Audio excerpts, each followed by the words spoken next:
Hey, the Fawns. See. Yeah. So anyway, we're live. It's May 2019. It is like below freezing in Minnesota right now. Are you serious? It's like 80 degrees here today. Oh my God, it's gonna be 75 tomorrow, and you're still in below zero. I just never will live where you live.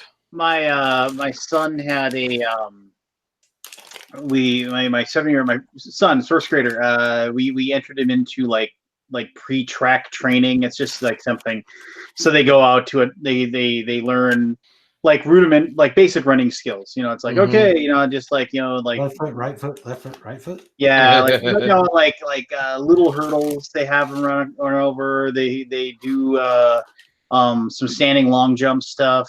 They also do some running long jump. They do some relay running. And then they teach like basic throwing skills. Like they give them a softball and they make them like, throw softballs, and then like they run to where the softball is and they run, just kind of like, it's called fetch. Yeah. it's just to get some like, get some basic like those basic fundamentals down or whatever. And he was excited to do it, and so, but yeah, my wife and I went out there, and it's like there was I guess this is almost kind of a grievance. I was just like, the first time they had it, it was all rainy and wet outside. So they said, oh, we're going to use the inside gym for this. And there's an inside gym with an inside track. The track is about half the size as the outside track, but it's still a track. Mm-hmm. And it's inside, and it's like, it's climate controlled. And so like they're inside, and then the next day they did the same thing again because it was still rainy and wet. And then and it's twice a week. It's on Wednesdays and Sundays. So last Sunday, my wife went, and they did it outside, but it was a reasonably nice day. It was like 55 degrees, 60 degrees, it was reasonably nice, and that was fine. Today, it's like we get out there, it's like 35 degrees outside, windy, mm-hmm. and they just, and like, why aren't we inside? This makes, and everybody's freezing, and it's just like, and like parents who thought, like, there were kids that showed up in shorts because they thought they were going to be inside, and right. It was just absolutely ridiculous. And I was just, and I'm sitting out there, freezing my butt off, watching these kids run around for like an hour. I was like, I told my wife, I was like, hey, I think I left a jacket in the car. She's like, you didn't leave a jacket in the car. I was like, I'm pretty sure I did. So I went and sat in the car for like 10 minutes. I was like, oh, so nice being out of that cold Arctic wind. She's texting. When will it finally warm up for you? Like, when will it not go below zero or below freezing again? Well, tomorrow it's supposed to be rainy and wet. It's supposed to be around 34, 33 degrees during the day. So, it's just, but then Friday it's going to be like supposedly like 65 degrees outside. So, I mean, it just ping pongs back and forth until you hit summer. Until, basically. Yeah. We're like you, but not to the extremes. Yeah. Now, we haven't seen below freezing temperatures since January, I think. Maybe early February, maybe once. Yeah. Oh, it snowed 2 weeks ago here. Yeah. Not much. It spit, but I was like, we had a very tame winter. I think we got like 2 inches of snow. That's all we got. We're gonna get snow tonight because it's raining, and it's like freezing rain outside now. So. Wow. Unbelievable. Yeah, well, north of the wall sucks. Yes, north of the wall does suck. You may not be north of the wall, but you're in the north, and you got wildlings and other shit up there. You certainly do. No, hey, no spoilers. Hey, we're not talking about the show. We're just talking about the nerdery that is Westeros and such. Yeah. Well, are we going to do another emergency Alaboom after the next episode? Before we go, I say we every final? 2. That way, it gives plenty of people a chance to watch it. So here's the weird. I think I mentioned this last week, but like, I don't get back from Geekway until like 11:30 at night on Sunday, when the last episode is on. Mm-hmm. And I'm going to text you spoilers. I'm turning my phone off. Because you know what happens. You know what those people are. Yeah, spoilers are shitty, and the people that do it are fucking assholes. That's right. Can we get No. T-shirts and we'll wear them to movies and stuff? And then it should just say Richard Ham. Like it's a quotation shirt. I would like somebody. Yeah. Nobody. Who the hell's Richard? Just don't you worry about it. Yeah. Don't you worry about it. So I want to mention this one thing just because it's early and I want to mention it, and I'm wondering if anybody actually caught wind of this. Did you guys catch wind of the debacle and shittiness that Kickstarter earlier today? Oh, the Game of Thrones Kickstarter? I saw that on Facebook. Oh, yeah. I was following it for entertainment value until that guy's video was surfaced, and then I heard about 10 seconds of it, and I'm like, okay, I'm out. I can't. Yeah, it went dark. Okay, so people went real dark, real quick, and I didn't want any part of it. So we discuss this. Well, yeah. So there's two things about this that before we get into the really dark stuff, I want to, and I don't want this to turn into it's like I'd kill that guy if I knew where he lived. Okay, we all agree, and that the I didn't see a video. I heard a brief bit of the audio and I just turned it off. I was like, this is. Morbid, horrible curiosity got me to listen to part of it, and then I was like, "Oh, geez!" Instantly regretted it. I instantly regretted listening to it when I did listen to it. Yeah. So okay. So now to just in a sense, we were like, I will say this to anybody that it's out there. People have put it out there. You can find the audio. I'm telling. Did any of you see the documentary Grizzly Man, from 8-9 years ago? No. All right, so just this is the dude that got 8. Yeah. So totally different. Totally different. It has nothing to do with this, but basically, it's a decent documentary. It's interesting but basically, this guy went out to Alaska and he would just camp out near grizzly bears, and he just considered himself to be this person that would be able to be around grizzly bears, and they would just accept him as part of the area, and they would never whisper. or whatever. And ultimately, of course, the end of the story is that the bears ended up eating him, killing him, and his girlfriend for that matter, which is probably okay, the guy that goes out in the middle of nowhere to live amongst the bears, you hear that he got eaten by the bears, you're like, yeah, okay, that makes sense. But the fact that he brought his girlfriend with him and then she ended up being killed along, that's kind of you're like, well, she didn't really deserve that, but I guess she knew what she was getting into. She knew what she was doing. Yeah. So one of, because he videotaped and he did all these things of all the stuff that he was in the process of starting one of his video cameras to do it, and when the bear attacked their camp, and the lens was covered on the camera, but it recorded the audio, and the lady who was named as in his will as basically to get all of her crap, she had the tape of the audio, and she says, I've never listened to it. I don't want to listen to it. I don't want any. I just and the documentarian, who I can't think of his name right now, he's a pretty famous documentarian. I'm sure Kabuki Kid will chime in and say who it was.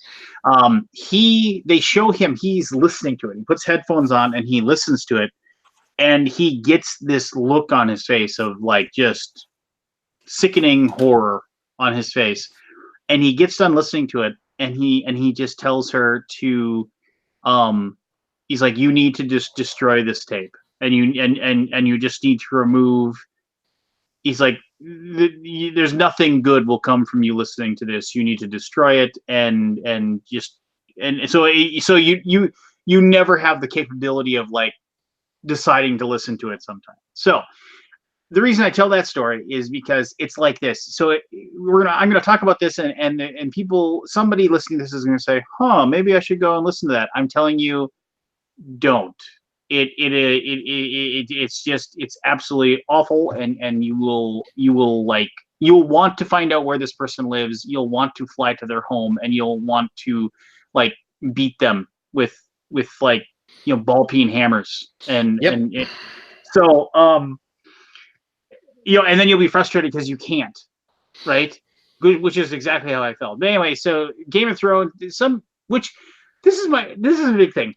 Game of Thrones, the card game, like some jackanape decides, oh, I'm gonna try to cash in on Game of Thrones, and every stone they picked up and looked underneath that had this guy had anything to do with, it just became a more and more slimy like representation of what this guy did. He was like this weird grifting entrepreneur, and like, just like all of the, just if you delve into it at all, you'll find this guy, whoever this idiot is, just more and more garbage. But somehow he gets this approved by Kickstarter.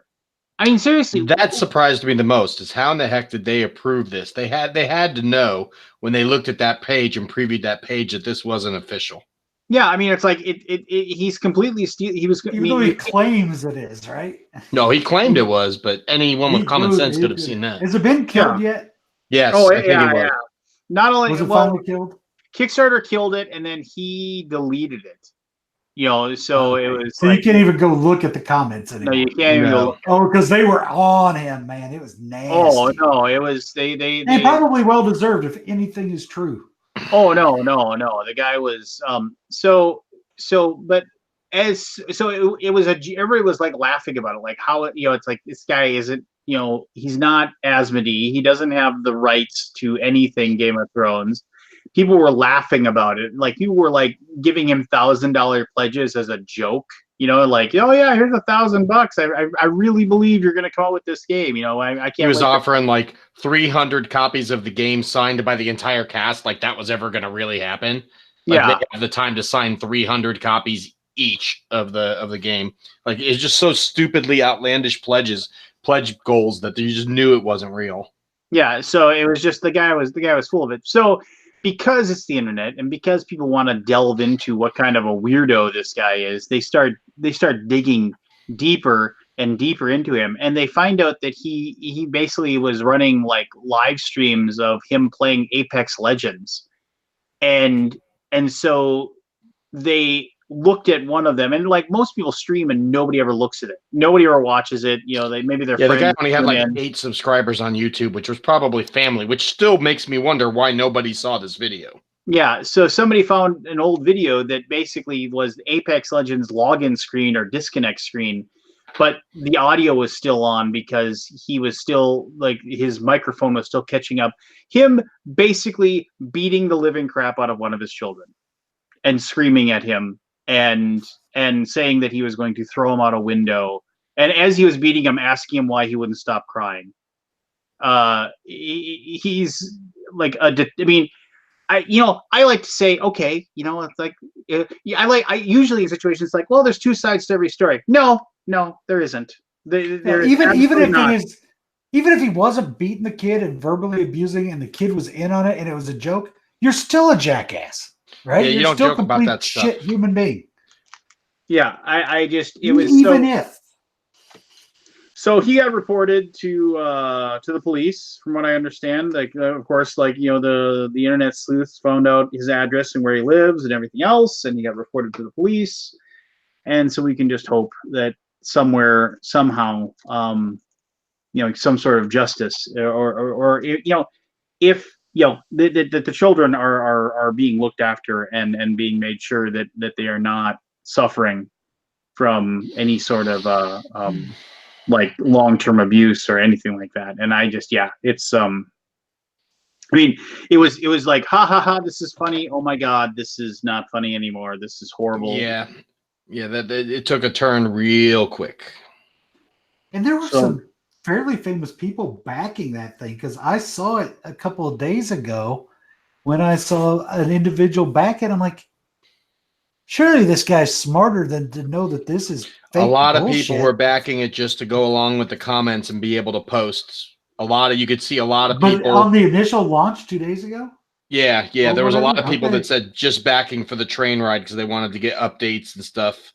Because they expected, a lot of people actually thought it was a hoax. They thought it was one of these late night TV show guys doing some kind of parody thing because it was so obviously awful. They said there's no way this could be legit. So a lot of people were saying, oh, maybe it's Conan O'Brien or Jimmy Fallon, and this is some big joke, and they're going to put this thing on Kickstarter and and just let hilarity ensue. And it wasn't until that video when people are like, okay, this is not like some kind of late night TV joke. So that's when people started really digging deeper and trying to find out more about this guy. Yep. And I got a lot of those like emails where it's like, oh yeah, we backed this thing, A Game of Thrones, the card game, a Race to the Throne game with a traveling board and electronic point system based in the fantasy series by Song of Ice and Fire. Yeah. Yeah. Garbage human. And the content was so garbage on the page too. Oh, look, here's a shitty screen cap. That's my card. Yeah. And the cards look like it's something that you could throw together with Photoshop in about a day's worth of practice. Not even Photoshop. I mean, it's like freaking snipping tool, and that's it, off of a screen cap, off of Netflix. Yeah. So, so there you go. So that was that. And I mean, it was just kind of like, oh, that's just a dark, horrible thing. Yeah, it was pretty crappy. I lost another point of faith in humanity after seeing something that disgusting. Yeah. So, trying to think anything else. U-Boot got here to this week, so I was happy about that. Another thing comes off the wall of shame. I will say I was not impressed with their packaging. The game was basically, there's zero insert, and they said they didn't put an insert because they wanted you to be able to put the sub together and be able to fit it in the box.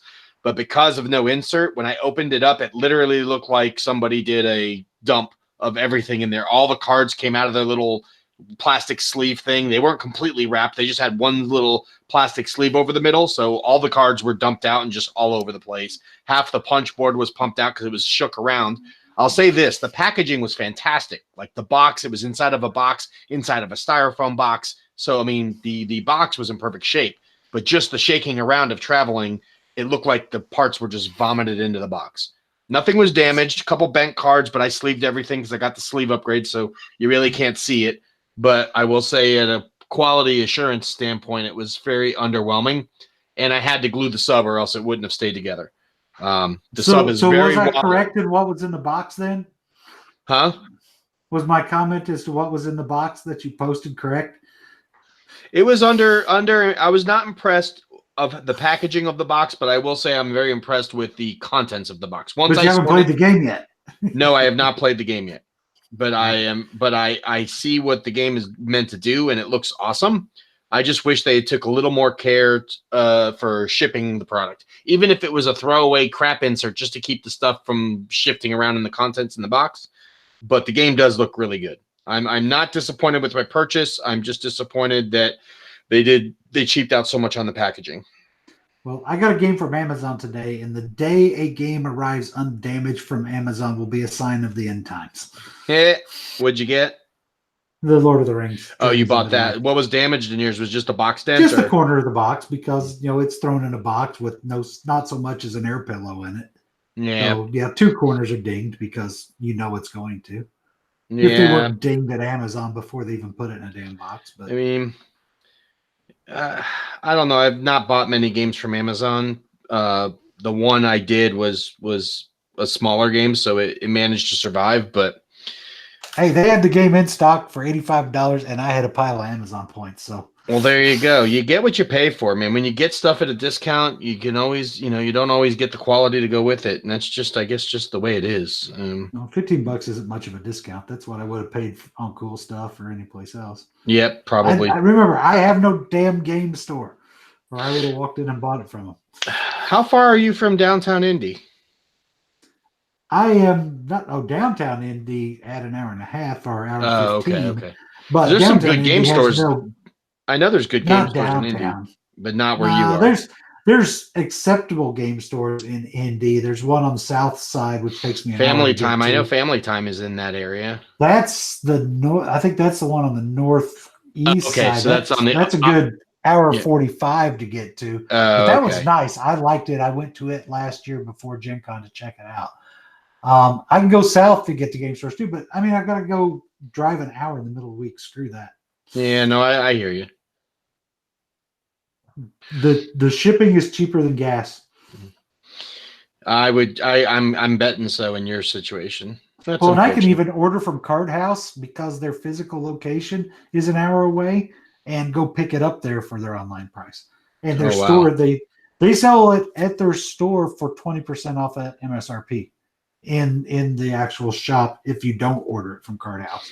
If you just go into their physical location, they sell games 20% MSRP. Yeah.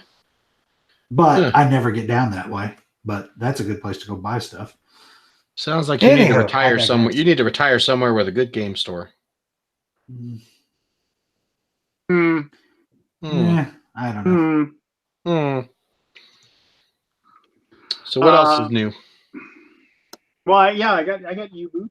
I mean, I was like, I remember like I'm always one of those like, oh, did I not back for something? I remember I checked my pledge manager like 3 or 4 times on that one. I was like, no, I did the all-in resin kit, and I did like, I did get everything, but it's just like, usually like I get faked out by like say like Simon games where it's like, oh, you get everything and there's like 27 boxes or something like this, and this was just a big box, and then they did put stuff in it, but maybe I'm just crazy, but I was like, wow, did I get everything? And I had to go back and check a couple times.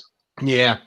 Like I said, I think the game's going to be really good. I'm actually looking forward to playing it. I'm probably going to play it tomorrow night, but I don't know. It really was a bad first taste when I opened that box and excuse me, just saw how everything was just chucked in there. Which sticker are you going to use? Yeah, what's the deal with that? Because my sticker sheet feels like it's a 1-sheet sticker. I don't even know what the sticker's for and where it goes. I think they're just like either I'd have to look. Are you supposed to cut them out, or is it perforated? I think it doesn't look perforated to me. I'm like looking at it, and it doesn't look perforated to me. And like it's like the old like U-boats. I think these are old U-boat like like they used to have like pirate flags kind of thing. Yeah. So I think this is one of those things where you could pick one and put it on the U-boat or something. Yeah, I think there's one with a shark on there, so I'm probably going to get that. It would be cool if instead of stickers, it was like the old models where you cut it out, you water put it in decal, water, and yeah. I'm actually pretty good at water decaling. I did a bunch of water. I did them too. That's why it's making me laugh thinking about it. Yeah, I did a lot of water decaling on that football game, so I got real good at water decals now. I'm not afraid of those. Yeah, here's the one with the shark on it. It's up here in the top left. Yeah, I just didn't know what they're for, but I'll cut that out and probably stick it on my boat. Did you glue your boat and do it in 3 pieces so you can fit it in the box? No, I haven't even done it yet. There's 2 things you have to do with that game. The first one is when you build the boat, you build the front, middle, and back separately, glue those pieces together, and then leave it. Don't glue the whole thing together or else you won't be able to store it. And the second thing is the sleeves that came with the game are a little too tight. So you got to get a stack of like 30 or 40 and put a book on them and let them sit overnight, because apparently it flattens the sleeve out and it'll stay flattened and it'll actually fit better. But be careful putting your cards in the sleeves, because I bent 2 cards just trying to sleeve them because the sleeves were they're like a millimeter too short on the side. Well, it'll be fine because I don't sleeve cards. So. Oh, all right. Well, there you go. So if you got the sleeves as part of your pledge, you can just ditch them or use them for something else. Yeah. No sleeving. Speaking of gluing things together, the Gintis insert that came with my Kickstarter game. Ooh. That insert is good. I mean, you put it together and the stuff stays where it goes, even vertical. No way. So, oh yeah, kudos to Lance and team. Oh yeah, good job, Lance. I made them. I made them. Yeah, Lance gets all the credit. He did it all. But pass it on to the team because that's super cool and it works really, really well. It was a real pain. I'll say that. It's like I guarantee you, because and you even printed the bottom so it shows what goes in what. That's awesome. I like when games do that. I don't think you could ever sell it for enough to make money selling it alone, or at least effectively, with how much work you put into it. But it was pretty great. I was very happy. Because getting people to buy it will be tougher. But are you selling it at retail? or was it just for the backers? It was just for that. That was. I don't think. No. Yeah. I mean, I think because folding space made it for us. Okay, they did a good job. But they can. So yeah, I think you can get it through them if you want one. So yeah, it just won't be part of the base. It won't be part of the base game. And the game is pretty cool. I played it, and it's a cool game. I like it. Yeah, well, there you go. It's a good week for Kickstarter. It's been a good week overall for Kickstarter for me. I'm quite happy. This last 2 weeks, I got Batman, I got U-Boot, I got Wreck Raiders. It's been a good week. Yeah. So yeah, I got a lot of They're still like my shamed ones are still shamed. The same old. Fantasy football, like the tabletop, Diceborn Heroes. I mean, Lazy Gamer. Yeah.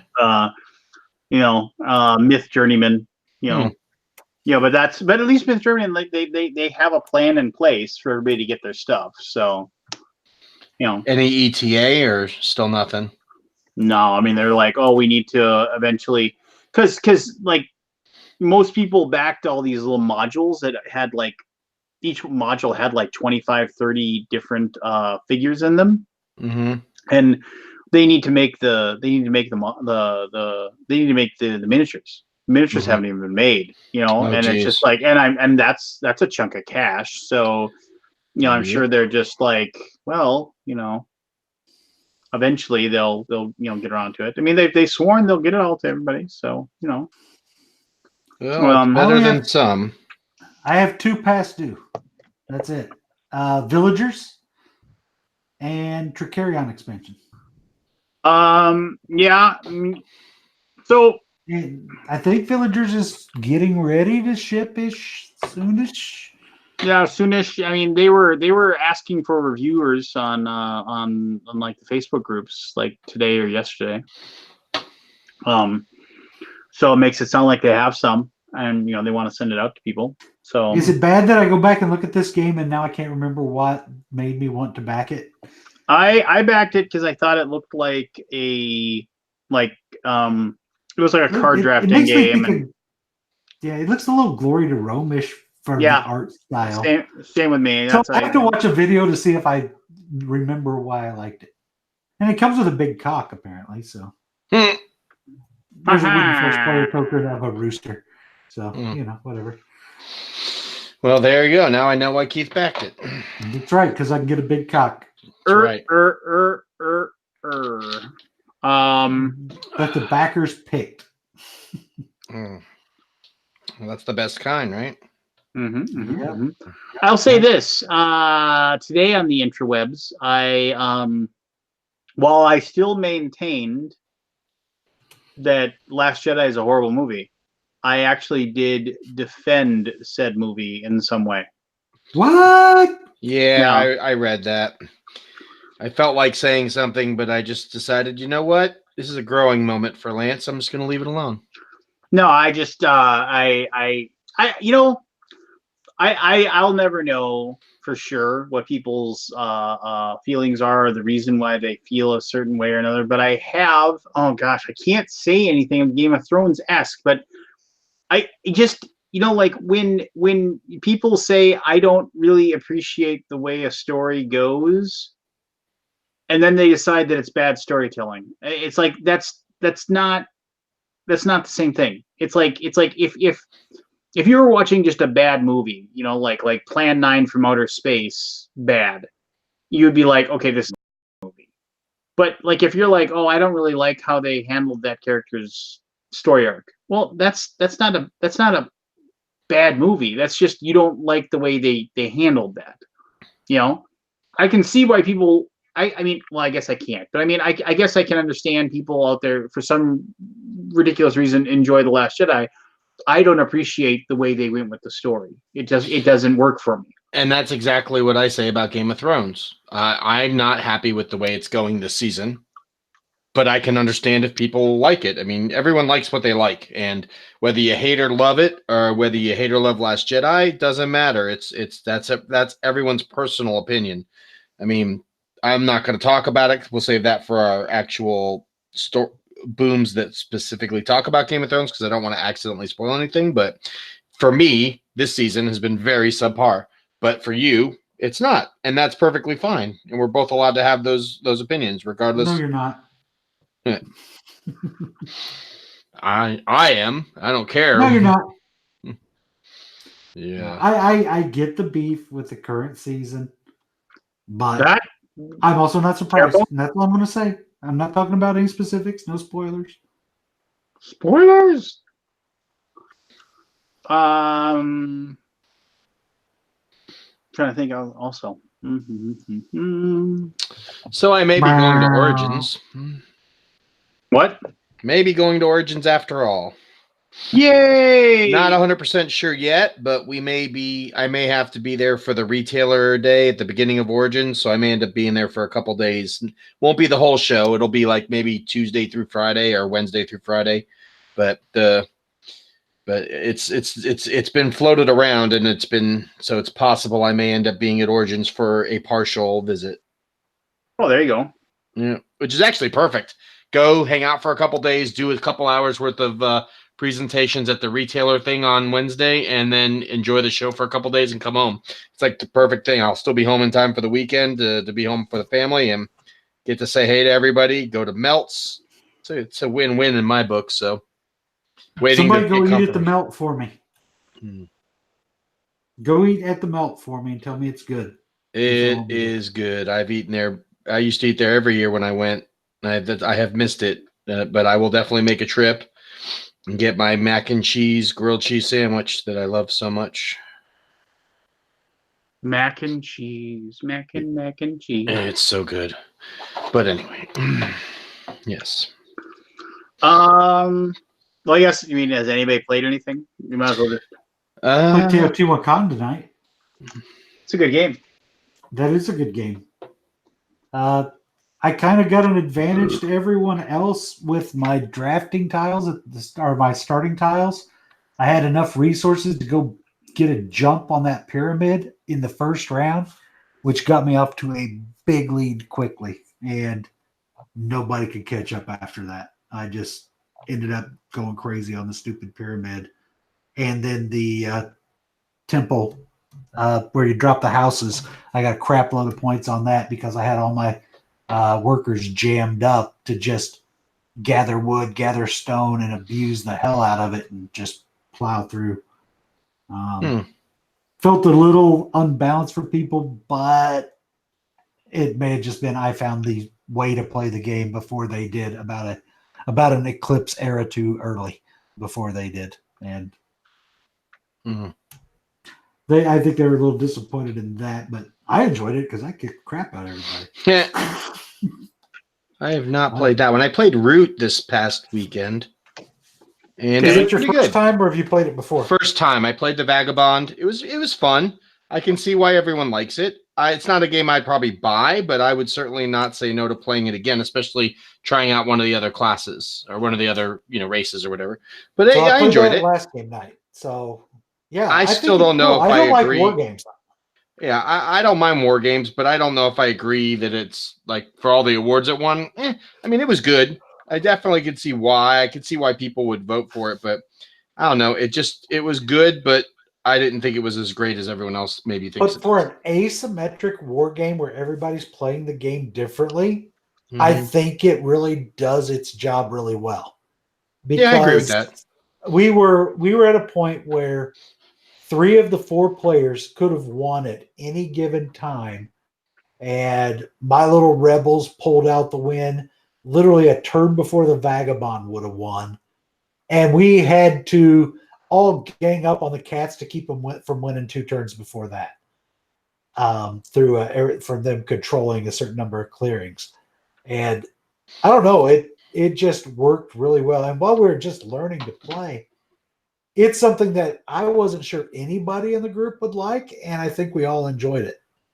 Yeah. And I liked it a lot more than I thought I would, because I'm not a area control person. I'm not a war game type of person, but it did enough things that were interesting, and it was easy. Once you knew what was going on, I mean, it was quick turns, easy to plan what you were doing. I think we liked it quite a bit more than I thought we would. But for you being a more Ameritrash guy, definitely less your wheelhouse, but Yeah, it still but it was good. It was enjoyable. I'd play again. I'd play it again. I just don't think it'd be something I'd buy because I know that it would never hit the table at my house. But I would play it at the game store with the group of guys I played with because they're all war gamers, and I enjoyed it with them. You know, And I did not play with this with other humans, but I drug my copy of Lisboa out. I read the rules. I set it up. I played a 2-player game against myself to teach me how to play it. So I'm ready to play it. I won by 2 points, There you go. which when you're Shocker. up in the 130 to 128 is pretty tight for a game that I'm learning to play and Yeah. trying to play different strategies. I play a lot of games like that because I always try to do a playthrough of a game by myself before I teach it, so I don't screw it up as badly. Since I normally have to teach the games in my group, I will typically do that. And I was intimidated by Lisboa looking at it, to be honest. It's one of those I bought, thought this is going to be too heavy for people. It's going to have too much going on. And I really don't think it does. I think once you understand what's going on, it's not too overly complex, but there's a lot of moving parts and you can make some really cool turns. It's a cool game. I really like it. But Pete would probably not like it at all. I mean, it's deep-ish Euro. It's not the deepest I've played, but yeah, no, it's gorgeous though. Deep Euro is And not usually my wheelhouse. It has to be something that's very thematic for me to overlook. And actually, the theme is actually very well done in the game in some ways. I mean, some elements, yeah, it's based on thing, but I mean, the entire thing, you're rebuilding the city, and the way you go about rebuilding it is all has to do with how the city was destroyed and how it was actually rebuilt from a historical standpoint. And it has that flavor text. So the theme is extremely well integrated, I think, for as much as you can for this kind of Euro game, right?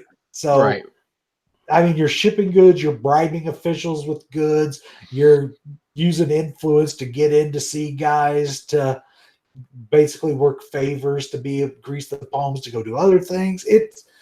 It comes together very nicely, and it has one of the best table presences I've seen on a game that just pops, looks good, everything matches. The player boards are well made, the components are good. It was worth the $125 I dropped on it. Oh wow, that's an expensive one. Oh yeah, is it like a deluxe edition or something? Or yeah, it's the Kickstarter version basically. Oh, okay. And it's it's $125 while you can still get it. The non-Kickstarter version is $100, I think, or $90. Oh wow, so yeah, worth $25 to get all the extras. Yeah, the extra stuff has upgraded meeples and all sorts of other stuff in these little bags and stuff. It's worth the extra $25 in my opinion. And it's a big box with a lot of games, so it's worth the price of admission. So not disappointed in that at all. Well, that's always the best when you can spend a lot of money on a Kickstarter and feel like you got your money's worth. I feel the same way about Batman. As expensive as the all-in was, I am completely satisfied with my purchase. And when I can say that, that's a good day. Well, not every Kickstarter I get is like that. I've gotten new games recently. I haven't been buying as many games as I used to, but the ones I've bought have been or had delivered from Kickstarter have been good quality and not disappointments. And they've reinvigorated me a little bit, which I needed. And instead of going to Origins, I'm having my gaming buddies come to the house. We're taking 2 days off of work, and we're going to spend 3 days at my house playing games without paying for hotels and restaurants. Well, that's good. Although we're just going to knock out games instead of going to the convention and fighting for a table to play games. With me walking around and talking to you guys, which I will miss a lot, and buying more games that I really don't need because I have plenty to play. Fair point, and I totally get it. What were we talking about? This, that, the other. Nothing really. Nothing really. Just the value on our games from Kickstarter, the value from the money. Having good games lately that I've got to play that have made me enjoy playing games more again.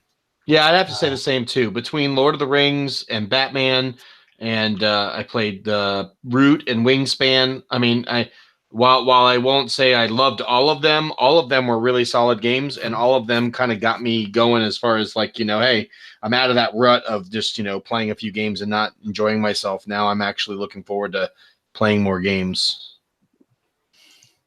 I will probably try Lord of the Rings Friday night, Saturday, somewhere in there. I really think you're going to like it. I've got some division work to do tomorrow or Friday to go build my Nemesis sniper rifle in a video game because I'll be able to unlock that. But then after that, I'm going to get this out and give it a whirl and see how it goes. The videos look good. You recommended it, got me to look into it. I think I will. I'll be very surprised. I think I may like it better than Mansions of Madness.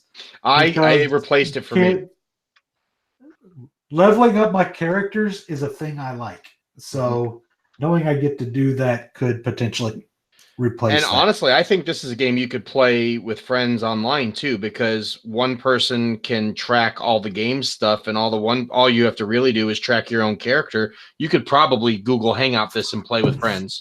So it seems very, very, very well suited for that, especially if you can share screen for the app so that everyone can see what's going on the app. It feels like a game you could really easily do that with. So you'll have to let me know what you think. For Mansions, I AirPlay it to my TV when I'm playing with the group so everybody can look at it. Mm-hmm. Yeah. I'm a big fan of it. I liked it a lot. I can't praise it enough. I've got 3 campaigns going, playing with one of my friends, playing a solo one, which I very seldom play solo games. So that tells you how much I like it because I'm actually playing it solo.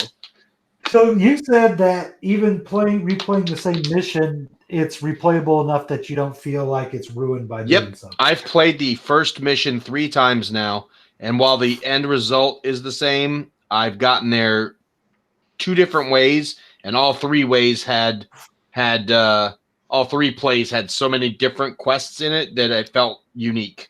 So they did a great job of however they randomized their stuff and giving you a different feel for the same game. The maps were different, the quests were different. I don't want to say much more, but yeah, it was good. I had an expansion from Portal Games shipped today. I'm looking forward to that because 51st State is cool and I like it. I've got 51st States. I've never played it. That's a really good game. Yeah. The Master Set? I need to play it. You should play it at school. Yeah, I need to play it. Yeah, I go back and forth between whether I like that or Imperial Settlers better between the two. I like them both. And I haven't played either one forever. They're such good games. I've played Imperial Settlers, and I do like it, but I think the new 51st State's a little bit better, but I like the theme in Imperial Settlers better. So, indeed, and they keep making expansions for it. So, yeah, they keep supporting the games, which I like. Whereas I keep backing other expansions and buying expansions for games I've not even finished the base content. And I go, why do I keep doing this? Why am I dumb? Because you're FOMO and you're completionists, and that's yeah. But I've been backing off of it, so that's the thing. I look, Tricarion's outstanding. I've played Tricarion twice since I bought it. I don't really need an expansion, but it was a collector's edition with metal coins and other cool stuff. And I love magic related stuff, so I gotta have that. And oh, look, a new Arkham Horror game came out. I need to get that because I like Arkham Horror. No, this Arkham Horror sucks. Crap. Am I going to buy expansions for it? You will, because it's just the way you are. I don't know. I can just go back and play Eldritch Horror because that's the one that's good. You're such a purist. Or Mansions of Madness. I like that. Well, this is like Eldritch Horror met Arkham Horror, the living card game met. Oh, let's just give up and make the game dumb. So I don't know. I did not like the token bag in the board game. I just did not like it at all. Yeah, it was too predictable as to what was going to happen at points, and that took the tension and excitement out of the game. I'll bag on games. I don't care. I used to be nice. What do you people do to me? Nothing. Nothing. I'm totally just looking at my other set of shelves over there as I talk about games. So what have you played, Lance? The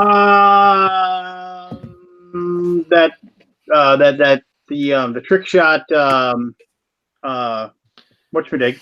I am super psyched about that game. I just stumbled across it, and I'm like, Oh yeah, gotta get it. Hi, Rob. How you doing? What trick Hey, shot? Rob. What's the trick shot thing? Tell me about this. Trick Shot is a really cool hockey Hockey. game that reminds me of the old Nintendo ice hockey game. It just does. It just the look and stuff. It just looks awesome, and it's on Kickstarter now. Oh, okay. It's just looks really cool. It's fully painted for $79, so it's not super expensive, and just looks really cool. I'm just excited. It looks like a fun light hockey game with really cool looking miniatures. So I'm all in on it. It's really good. It's more of a push your luck. I mean, it's a hockey push your luck game because like you roll dice, then you pick what you want to do, and then if you want to do another thing, I'm really simplifying down the rules here, but so basically then you pick up another die and then you roll and you're like, well, why do you get more dice? Because the more dice you have, the greater chance you are that you're going to screw something up and something bad will happen. So it's like you kind of decide, oh, am I going to go for like maybe 2 actions this time? It's like or I got to go for like the gusto here. And it feels like the old Nintendo. Remember that Nintendo ice hockey game with the 3 different sizes of guys? Yeah, that's what I'm talking about. Ice hockey for Nintendo. Yeah. Yeah. It has that look and feel, and it just looks fun, And they're doing really well, so they're unlocking lots of stretch goals. So we may get 3D nets at some point. They've already unlocked some extra arena cards and stuff. It looks like there's going to be a lot of cool stuff unlocked for this game. So I'm excited for it. I'm looking forward to it. Definitely. How you doing, Robert? All right. How are you? Can you hear me? I'm awesome. awesome. We heard you. Oh, good. Yeah. Good. Yep. Thought it was having a problem. You'd be proud of me, Rob. I'm painting right now. Really? Yeah. His house. No, I'm painting the command boards for Batman. Oh. Here's the Joker board. You mean oh, that's very cool. You mean the only thing I said I wouldn't paint? Yep, basically. And I'm working on the Heroes board right now, the Batman board. Oh, cool. That looks real good. You did good. It's not bad. It's like I said, I am slightly below average at best, but it's good enough for me. I couldn't paint something black with a bucket of black paint. I'm sure you could, Keith. I'm sure you could. I have no talent whatsoever. I'm sure you do. You'd be surprised how much talent you have. After I talk to you, Pete, I got your next surprise thing just about done. Ooh, I'm looking forward to it. Looking forward to seeing it. I don't show it to him until I take a picture of it. Everything is a surprise. No. But it's all good. Yeah, so far I'm cranking away on this. You've been painting a lot. Yeah. It's been fun. So we were just talking about what we played recently. Have you played anything recently, Rob, that you want to talk and share about? The hockey game's real good. That's right. You did a video for it too. Yeah, they actually called me and thanked me for getting them over the top. And let's see what else. Oh, I've been playing that wrestling game like insanely, face to the mat. And what's the other thing? Oh, Wreck and Burn. I've not heard of that. I got sent it. It's pretty good. Barry's not here today. Someone saw him in chat. I don't know which Barry though. I saw someone say, "Hey, Barry" in chat, but I don't think it's. I don't know if it's. I just wanted to let him know that the ambassador of China said that he got his copy of Batman as well. So that what was that? 37 copies that went out. Poor Barry. Oh no! I mean, I'm pretty excited about it. It put me in a pretty good mood. Yeah, that's pretty much about it. A lot of it, I've been just painting that Batman and Zombicide. That's the other one. Zombicide Invader. Oh, you've been painting or playing? I played it actually. It was actually pretty good. Good, cool. Like the whole oxygen thing. Yeah, that's one of the cool new features. The terrain actually having a more of an impact than in previous iterations. There you go. Mm-hmm. Very cool. And we also discussed, I don't know if you saw that Lord of the Rings card game Kickstarter. We discussed that earlier before you got on. No, I haven't seen it. Oh, good. You don't want to see it. No, I didn't Hi, think so. Richard. Hello. Hello, Richard. Hi, Well, if it everybody. isn't Richard Ham. Yeah, I just got on, so I guess that means Pete's about to sign out. No, you got on early, actually. It's only 11. You usually get it when you get on, usually it's like 11:30 or 12. That's usually when I start to go. You actually got on early enough that I will be on for at least another half hour. All right. Well, let's make the most of it, shall we? We were just talking about what we've played recently, so if you have some stuff you'd like to share, now is the time. I really liked It's a Wonderful World. We just played that the other day. Here it is right here, about to be filmed. It's a card drafting game. Really, really good stuff. Still so bummed about Neom, because Neom's really amazing, except for that stupid disaster crap. So this made me feel better. A really good card drafting engine building game. Yeah, nice. Yeah. Probably other stuff, but this is just because it's the most recent one. So that's what pops into my head. If I were to look a bit deeper, what else have I played over the last week or so? Of course, I'll look deeper by actually slowly opening Word. Oh, there we go. Villagers is actually very good. What were you upset about Neom about again? It has, in my opinion, to my perspective, a gratuitous level of take thatedness. Oh, so things that are good. Oh yeah. No, I think I would be quick to say it'd probably be a really good fit for you, except it might not have quite enough, because basically, like Seven Wonders, the Seven Wonders, it has 3 ages you're going to play through, and in each age, amongst all the cards that are handed out to everybody, guaranteed one of them is a disaster. And when it comes into your hand, instead of playing a tile to build up your own little city, you can say, I'm going to play this, and everybody is going to get hit by floods except for me. You're welcome. And then they just all start hemorrhaging money or whatever, unless they were able to prepare for it. And if you get that, and for some reason you decide not to play it, because I've got other more important things to play, as soon as you hand that over, now anybody else at the table could play it on you. And so in the back of your mind, you're worried about that.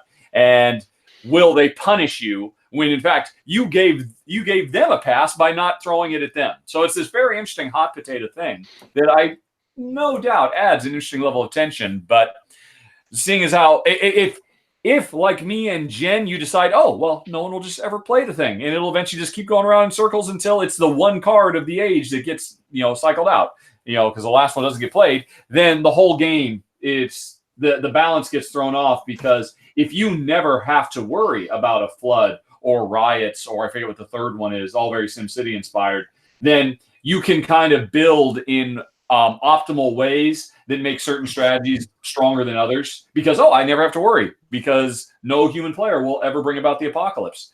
So it's the apocalypse happening is absolutely necessary. We just don't like to be the ones to pull the trigger. It's a shame too, because it has a really good system for solo to bring it in, and I wish they had just brought that into the multiplayer game as an alternative for the weaker among us, like myself.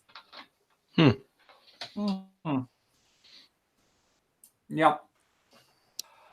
Well, we got a fair number of people here now, and I know. This is what I get for coming on early. Damn it! Yep. This is how you do me. You have a chance. Duck quick before he says the words.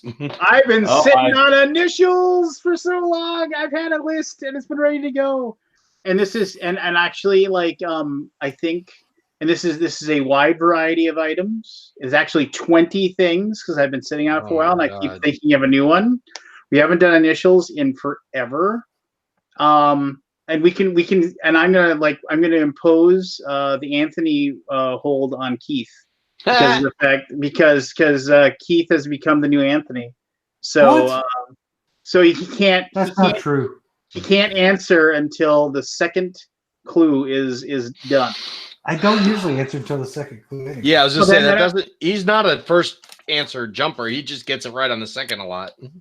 Then it won't harm you. Now this is all over. So okay, so for those of you who are tuning into the show and they haven't ever heard us do initials before, Wait, Scott's in chat. Make his ass get on first. Yeah, no kidding. Well, Scott, he's heard, and Scott, get your butt in here. So time to defend your non-championship. Yes, get your ass to Mars. Let's go. If I have to be here for this, then Scott has to suffer through this as well. Say you won't go to BGG Spring unless he logs in. BGG Spring is off. Richard, did you get my email? I'm having an Emperor's Choice sent to you, and Seth has a 2-player version of rules that he's going to finalize and send you as well. So, that's not what you said in the email. I read the email as, "Hey, we'll get those rules to you ASAP," and so that I would get a chance to look at them and decide if I really wanted to take it on before you sent it to me. Don't worry about it. Apparently, you're just going to send it anywho. I'm just going to send it, and because I think you'll love it. So you'll be fine. Plus, we'll pay your fee. Your new money grubbing. New sellout shill. Yes, sell out with me. Oh yeah. Do we have Kabuki Kid in the? Do we have the adjudicator of reality? Kabuki's here, of course. Kabuki's here. Well, I always have to make sure I watched. There is, and some of you have probably already seen it, but there is. I forget what the name of it is, but there's a documentary on Netflix about The Price is Right, and the first half is really good. The second half it kind of tails off, but the first half is kind of like the guy who was on Press Your Luck, and it's like he a guy that knew numbers and he had all the numbers down, and so he kept a stat sheet before people would do this, and he would kept a stat sheet of all of the prices of everything, and then he figured out all these and like I'm not gonna ruin anything, but he kept going to the studio over and over and over again, got tickets that they would never call his name, but he would yell out the correct numbers from the crowd, and then he got noticed by the producers that he knew the things and stuff like that. So if you just Google Price is Right documentary on Netflix, you'll find that. I forget what the name is, but if you're a game show person, I know like Aldi is probably listening right now. Is he responded? Why isn't he in yet? I gave him plenty of time to get in. He said give him a minute. All right, so just going over the rules of the that means the rest of us have a minute to escape before it starts. Initials are I have in this case 20 oh geez, that's things. Yeah, no, it isn't. I've been sitting on it for too long. These all have the same they never say that. Anyway, they're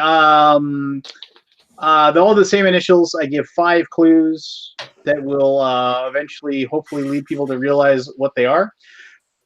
And then the other thing, and then your name is your buzzer. You yell it out, and then so Robert, are you excited? Are you ready? You got this? Yeah. The excitement exuded from that. Okay, and I will say from the get-go with this one that there are, in the past, I've said that I've given a thing, and then people have said, "Wait a minute, that's one word." And so there may be 1 or 2 things in here that and already the excuses come in.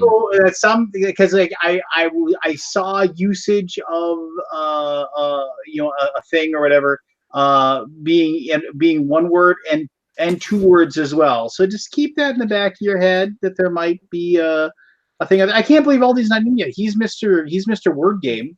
That's so some things may be 2 words instead of 1 word. word. No, like what I'm saying is that it's like obviously because they're an initial and it's 2 initials, it's a 2-word thing. But like if I don't offer this disclaimer and have you people like jumped down my throat, that's 1 word. So you're saying OL is Outlook? It's because it's 2 words put together instead of 1. Sure. Is that your example?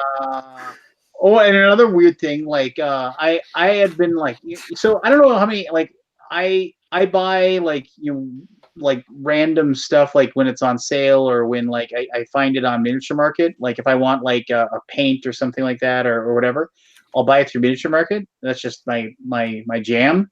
And I finally was like today, I was like, God, I bought a thing today, and I was like, you know what, I should just have them send me that stuff because I knew I had over the $99 threshold, and it just been sitting there for a while. And I called up their customer service number, and I spoke to a very nice young lady. Hey, and I asked her. I said, "Oh, can you just send?" Got a long story to sit through, I guess. Yeah, and she was like, "Yeah, I have 23 orders that need to be fulfilled," and I was like, "Oh God, yeah, just go ahead and send it." I was just like, I felt bad. That but I mean, they're probably happy just to get the stuff off their shelf wherever my stuff was sitting. So anyway, so everybody knows how the game is played. I am going to give you the initials. I'm going to give you like 20, 25, 30 seconds to think about things. No Googling.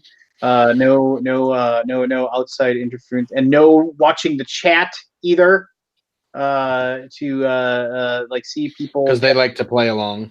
Yeah, which is fine. They can play along. And that's fun. It is. But I mean, the rest of you jerks, stay out of that and don't look.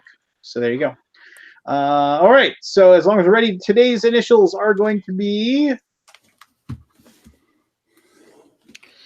M C M.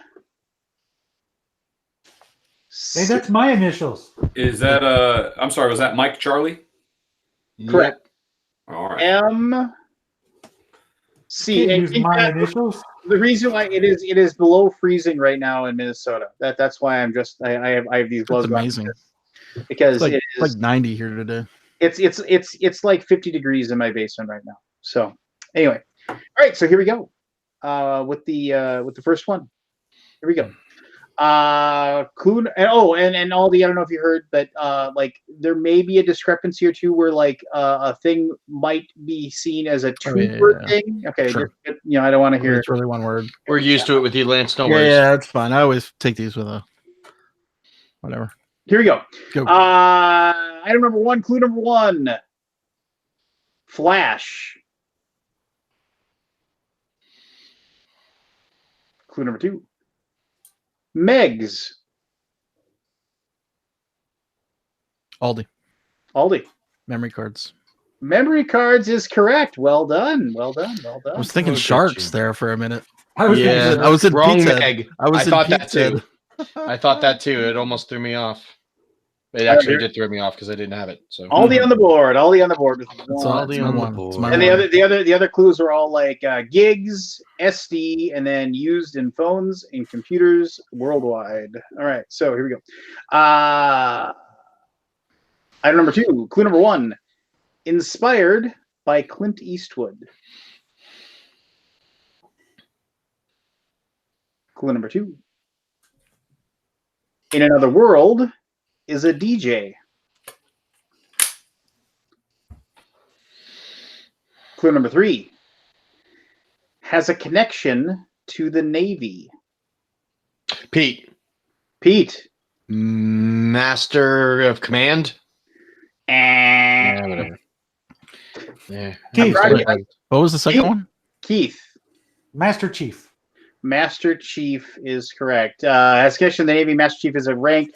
The lead character in Halo, they wanted him to be like Clint Eastwood, a man of few words. The guy who does the voice for Master Chief in all of the games except for one is a radio disc jockey.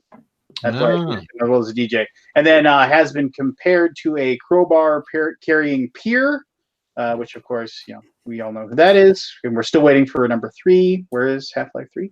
And the protagonist of the Xbox #1 game of all time. All right. So thanks, Pete, for the Master Command because it led me to Master. Yeah, You're welcome. welcome. I wanted to rehear the second one. Yeah. All right. So he rang in. I can't. You can't stop it. All right. Next clue. Next item. Clue number 1. Released in 1980. Aldi. Missile Command. Whoa! Nice. I was about to jump on it. I was gun shy after Right. that. My brain turned on for some reason. Oh, well done. No, you're wrong. Actually, no. Man, take it away from me. No. It was. Then clue number 2 was going. It is a board game because there is a Missile Command board game now. It came out like last year, and then I was. This was my clever clue. Thanks for ruining it. Has a connection to Rollerball because it had a rollerball. Oh yeah. Look at you trying to be all Trackball. slick. Inspired by the Cold War. And get this, Was it was the third most popular cartridge ever sold for the Atari 2600. My brother and I would play that because it was pretty easy. You could just play it for Yeah. hours and hours without dying. I liked it. I play it still. Yeah. I've got it on my machine. I love it. Yeah, good stuff. Good stuff. Okay, clue number 1 for item number 4. Began in Purchase, New York. That's the actual name of the city. Purchase, New York. Clue number 2. Starting in 1958, took 3 years before it finally turned a profit. Pete. MasterCard? MasterCard is Yep. correct. Well Yep. done. Well done. That is one of the things that could have been one word, could have been two. Yeah. Richard, is your microphone working? Yes. Okay. Rob, are you awake? Yeah. Paid nearly $3 billion in damages due to a lawsuit in 1996. Yeah, that really set him back. Became publicly traded in 2006, and it is the second largest credit card issuer in the world. All right, here we go. Clue number 1 has a connection to Kiefer Sutherland. Rob, Movie camera. True. But that's a good pull. Not false. That's not false, but that is not what we're hearing. Clue number 2 has a connection to Clint Eastwood. Keith. Macaulay Culkin. Nice grab there. Yeah. What's Clue the number 3. Kiefer Sutherland? I don't have a clue, but I figure there's a degree of separation. Clue number 3 has a connection to John Cena.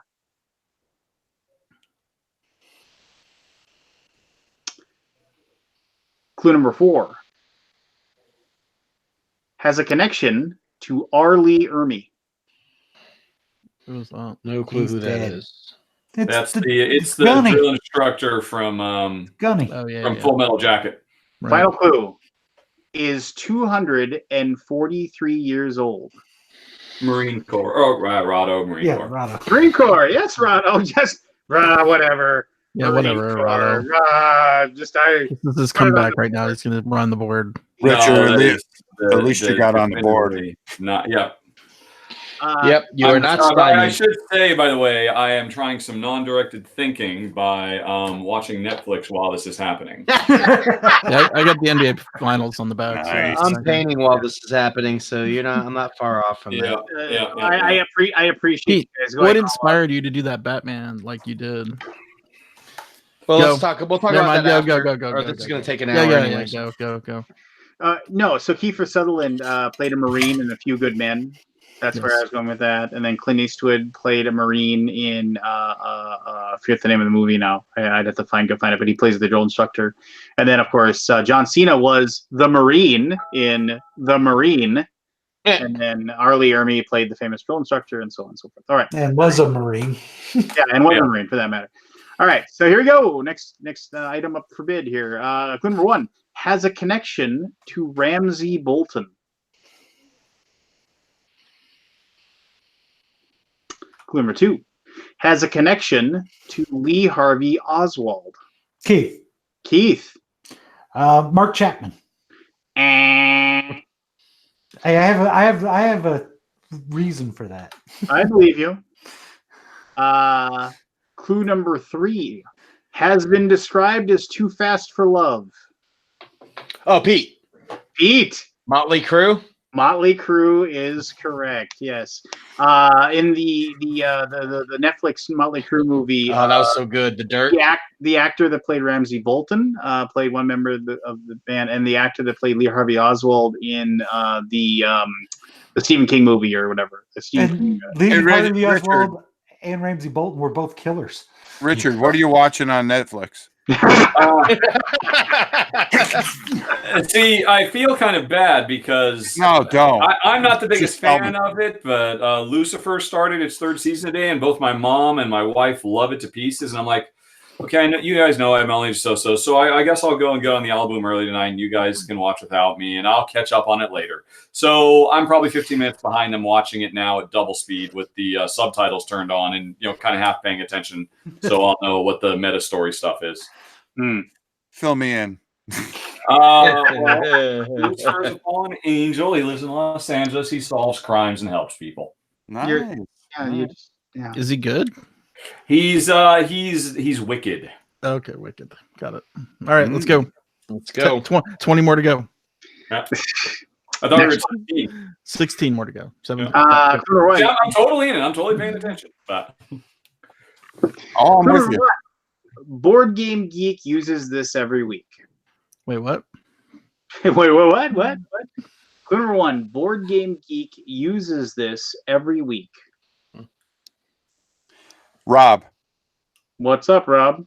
money counter. Oh, hilarious. Oh, that was great. No, but that's funny. That was really good. Clue number 2.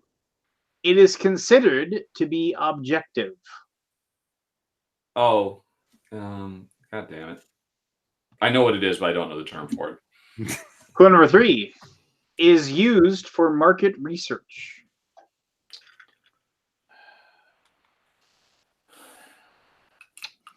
Clue number 4 is also commonly used for voting. I can't think of it. I know what you're talking about. I can't think of it. Final clue. However, it is most commonly associated as a form of a test. Aldi? Multiple choice is correct. Yes. What does Board Game Geek do with it? You have a contest every week, at least one Right. that does a multiple choice. Sure. Do you deny it? Nope. There are 4 lights. Classic Sorry. episode. Yeah. Clue number 1.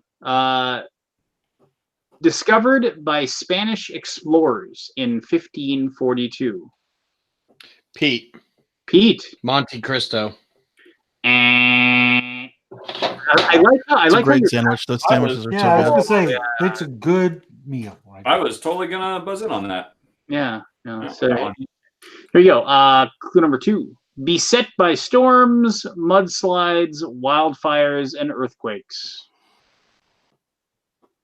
Keith, Keith. most of California. I will eat the loss just to take a shot at that. Clue number 3. In the 1920s, was the center of the world for ceramic production. Rob. Rob. Rado. Oh, Grotto. What? I think I heard Rob actually. Oh, Rob. Sorry, Rob, go. Mexico City. There you go. There you Oh. go. That's what I was gonna say too. Yeah. I'm getting Nope. tricky Took here. took a bullet for us there, Rob. Yeah. Hey, that's what I'm here for. Known for its seaside Mediterranean climate. Come on, Richard. You lived in the Mediterranean. Yeah. Does Malta have a last name? The final. This is the final clue. This is the real home. Sorry, this is a real place, but is the hometown of the fictional Hannah Montana. Oh, that's Never the gimme watched that. question. That's the gimme. Yeah, of course, because we're all huge Hannah Montana fans. here. Yeah. I mean, I just got done watching. Aren't you watching that on Netflix right now? Yeah. It was a tough call. Keith- We Keith was need a close. 6 clues. We need a 6 clue. I can give you a 6th clue. Or you can just take your win. Well, yeah, I can give you a 6th clue. It is located on the west coast of the U.S. Oh. Huh? What? You said I thought you said it was Mediterranean. Mediterranean. It's known for its Mediterranean Mediterranean like. climate. Dun, dun, dun, dun. How about a 7th clue? What's the first of the 2 words? I think I I bet you know. the it. Black- Okay, I'm Florida gonna go City. Rado Monticello, No. but that's on the West Coast, I think. But Let me whatever. guess that since everyone else has Is guessed it Go ahead, Malibu? Pete. Malibu City, Malibu, Malibu, California. Malibu, I was California. gonna say Monterey, California. I had most of California. Come on. You got close. All right, here we go. Clue number 1. Emma Frost. Clue number 2. Gorilla Grodd. Pete, Pete. mutant class. Eh. Well, it's obviously the first word, but I just can't think of what the C is. Clue number 3. Purple Man. Aldi. Aldi. Marvel character. Nope. No, Gorilla Grodd's DC. Gorilla Garage. Come on, Mom. I've never heard God, of it. Aldi. Geek I'm not a Pass, take it geek, away. by the way. I'm only geek adjacent. Rob, That's nice. Rob, mind control. Mind Control. Oh, good one, damn it. All right. Uh, Yeah, that's yeah. The mutant was such I a. thought Emma Frost got solid, like a diamond or something. She had Yeah, mind she- control. She does that too. she has many powers. I don't know anything about it. Okay. Yeah, Wow. and clue number What was the 4 movie? is Professor Charles That's all I Xavier. got, folks. That's all I got. Yep, everyone got one. We're happy now. And then the final clue is all of these comic book characters are known for this power. Okay. There you go. All right. All right, here we go. Clue number 1 has a connection to Alfred Hitchcock. Clue number 2 has a connection to Herbie the Love Bug.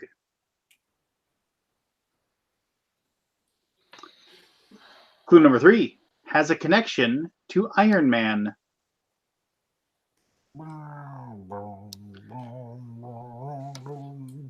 Has a Rob. Movie camera. I don't know. And I'm gonna keep on saying that till it works. That is also correct answer, but not the answer. clue number 4 has a connection to Gran Turismo. Keith, Keith. motor car. And final clue. This locale has appeared in 2 James Bond movies and is known for its casino. Grotto, Monte Carlo. Monte Carlo is correct. Yeah. There you go. Woo! All right. Clue number 1 has 6 different models. Oh, and just so you know, Alfred Hitchcock lived there for a while. Clue number 2 was made from 1959 Pete. Go ahead. Monte Carlo. No. But good guess. I like the guess. 6 models of the Monte Carlo. Was made from 1959 to 2000. Clue number 3. Over that period of time, sold over 25 million units. Clue number 4. Famously has a connection to the original movie, The Italian Job. Keith, I know. Keith. Mini Cooper. Oh, Mini God Cooper. damn it. I I couldn't think of I couldn't think of the second word. car game. I could see the car in my head. It's on the cover of the Getaway. Yeah, and then clue number 5, one of the most well-known compact car designs in the world. All right, here we go. Clue number 1. I like this one. Connected to comics.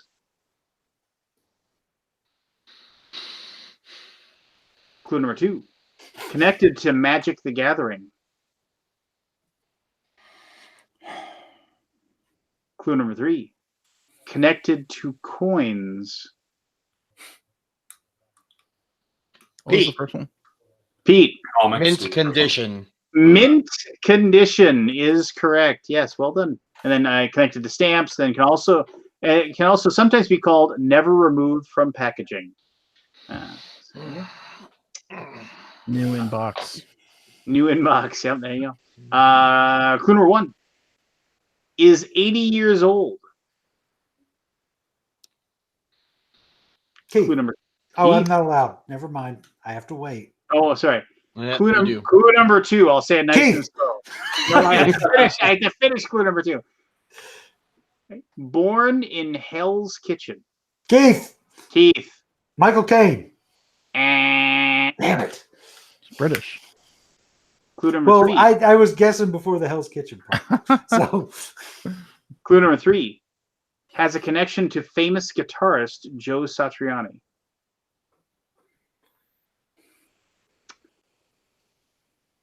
Clue number 4. Clue number 4.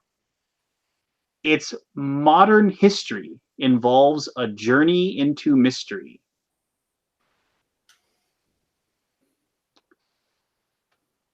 Final clue. This giant comic book production company is now owned by Pete. Colorado. Pete. Marvel Comics. Marvel Comics is correct. It started off as it is literally 80 years old this year, and then they did their first publishing or office was in Hell's Kitchen. Formerly Timely Comics, isn't that correct? Yep, Timely Comics. That's absolutely correct. And yep, I could probably tell you half of all those facts myself, but my brain doesn't work to actually pull information out like this, which is why this is a piece of shit game. Just I rated a 1. Kabuki said Joe Satriani has something to do with Marvel. Yes, when they Surfer cover. They produced that album for him. If you look, it is done by Marvel Productions. The Surfing with the Alien album that he came out with. So, and the other thing that Journey into Mystery number 80 was one of the very, very first comics that ever had the Marvel Comics logo on there. So that's when they actually switched to Marvel Comics. So there you go. All right, here we go. Clue number 1. First used in pamphlets distributed in 1745.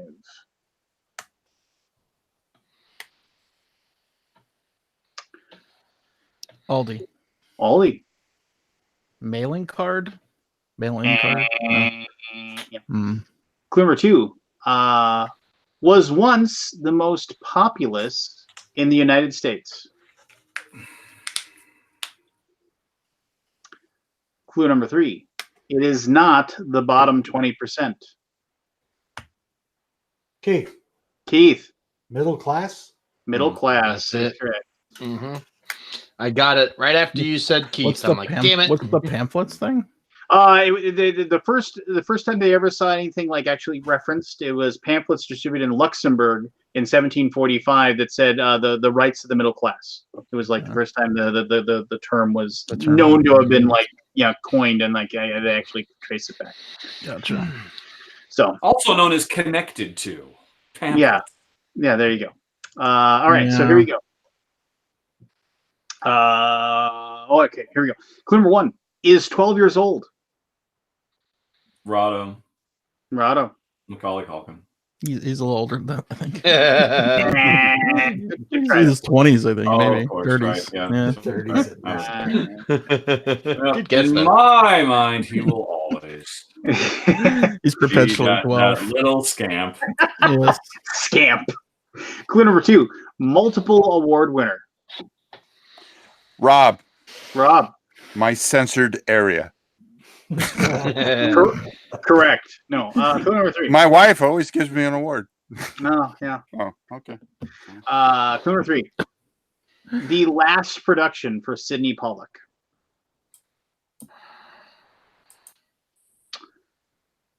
Clue number 4 was the feature debut for Catherine Waterston. I might be the only person who knows that is. But she's really good actress. Sidney Pollack. Final clue. Thank you. Just clue number 5. Lawyer/crime drama movie starring George Clooney, who was nominated for Best Actor but did not win it. Oh, I know this. Aldi. Michael Clayton. Yes, and one of my all-time favorites. One of your all-time favorites, just because that guy gets ejected in his toe. No, it's just really well done. Yeah, it's good. Yeah. All right, here we go. Always tied Pete. Have we gotten to the point yet where there's an unbeatable win? No, No. Oh, please. It's 4-4 to 3-2 Nice to try. There's no win. Anthony. buddy. There's no Nice Anthony try. here tonight. Yeah. There's And only we still there's got only 5 to go. there's only 15 more to go. I mean, come on. There's only 5 left. It's like the beginning of Ghostbusters where he's trying to guess the shapes or whatever, and he's just like, it's like, Lines. but the guy says he's like nervous. Yeah, well, don't worry. There's only 97 more to go. Clue number 1: originally used ticker tape.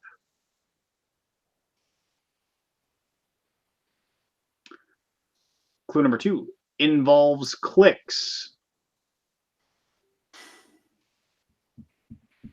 Clue number 3: now involves beeps. Keith. Morse code. Morse code. Very Good job, Keith. Yes. Good job, Keith. For emergency purposes, can use lights, and its widespread use to replace the Pony Express. I would have also accepted is annoying when used in escape rooms. Oh, really? Oh, yeah. Yeah. I remember To sit there and watch the damn thing. just And tweaking over. Yeah, nothing fun about it. yeah. And Sorry, what if you don't know Morse code? How do you get out then? I mean, They you don't. usually have a key. They always give you a little cheat sheet, and then you just have to. What's a long and a short? God, they're so fucking fast. Please get me out of here. Oh, Kill nice. me now. All right, here we go. Clue number 1: married mother of 2. Clue number 2: husband convinced her to go to university. Keith. Rado. Keith. I Miley said Cyrus. Rado. And But Keith was first. Keith was first. Keith I was said first. Miley Cyrus. Oh, it must have been a weird glitch thing because I know I said it out loud before. And Miley Cyrus is incorrect. And Rado. Okay, there you go. Rado. Aldi. Right. Yeah, go Rado. Go Rado. Marie Curie.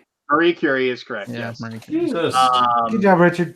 So interesting story about Marie Curie. She was inspired by World War I injuries because she said that like the quickest that people could diagnose the problem was like that's one of the clues was like then they could save more lives. So she was a big proponent of X-ray technology, and she tried to donate her gold Nobel prizes to the war effort, and they wouldn't accept them. Like they're like, I want to sell this, or I want to donate this. You can sell this gold and whatever. But then she like found so instead then she found a way to get rid of it and like use them to buy war bonds to support it. Yeah, just pretty amazing lady if you dig into her story or whatever.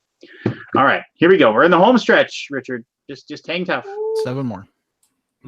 4, but anyway.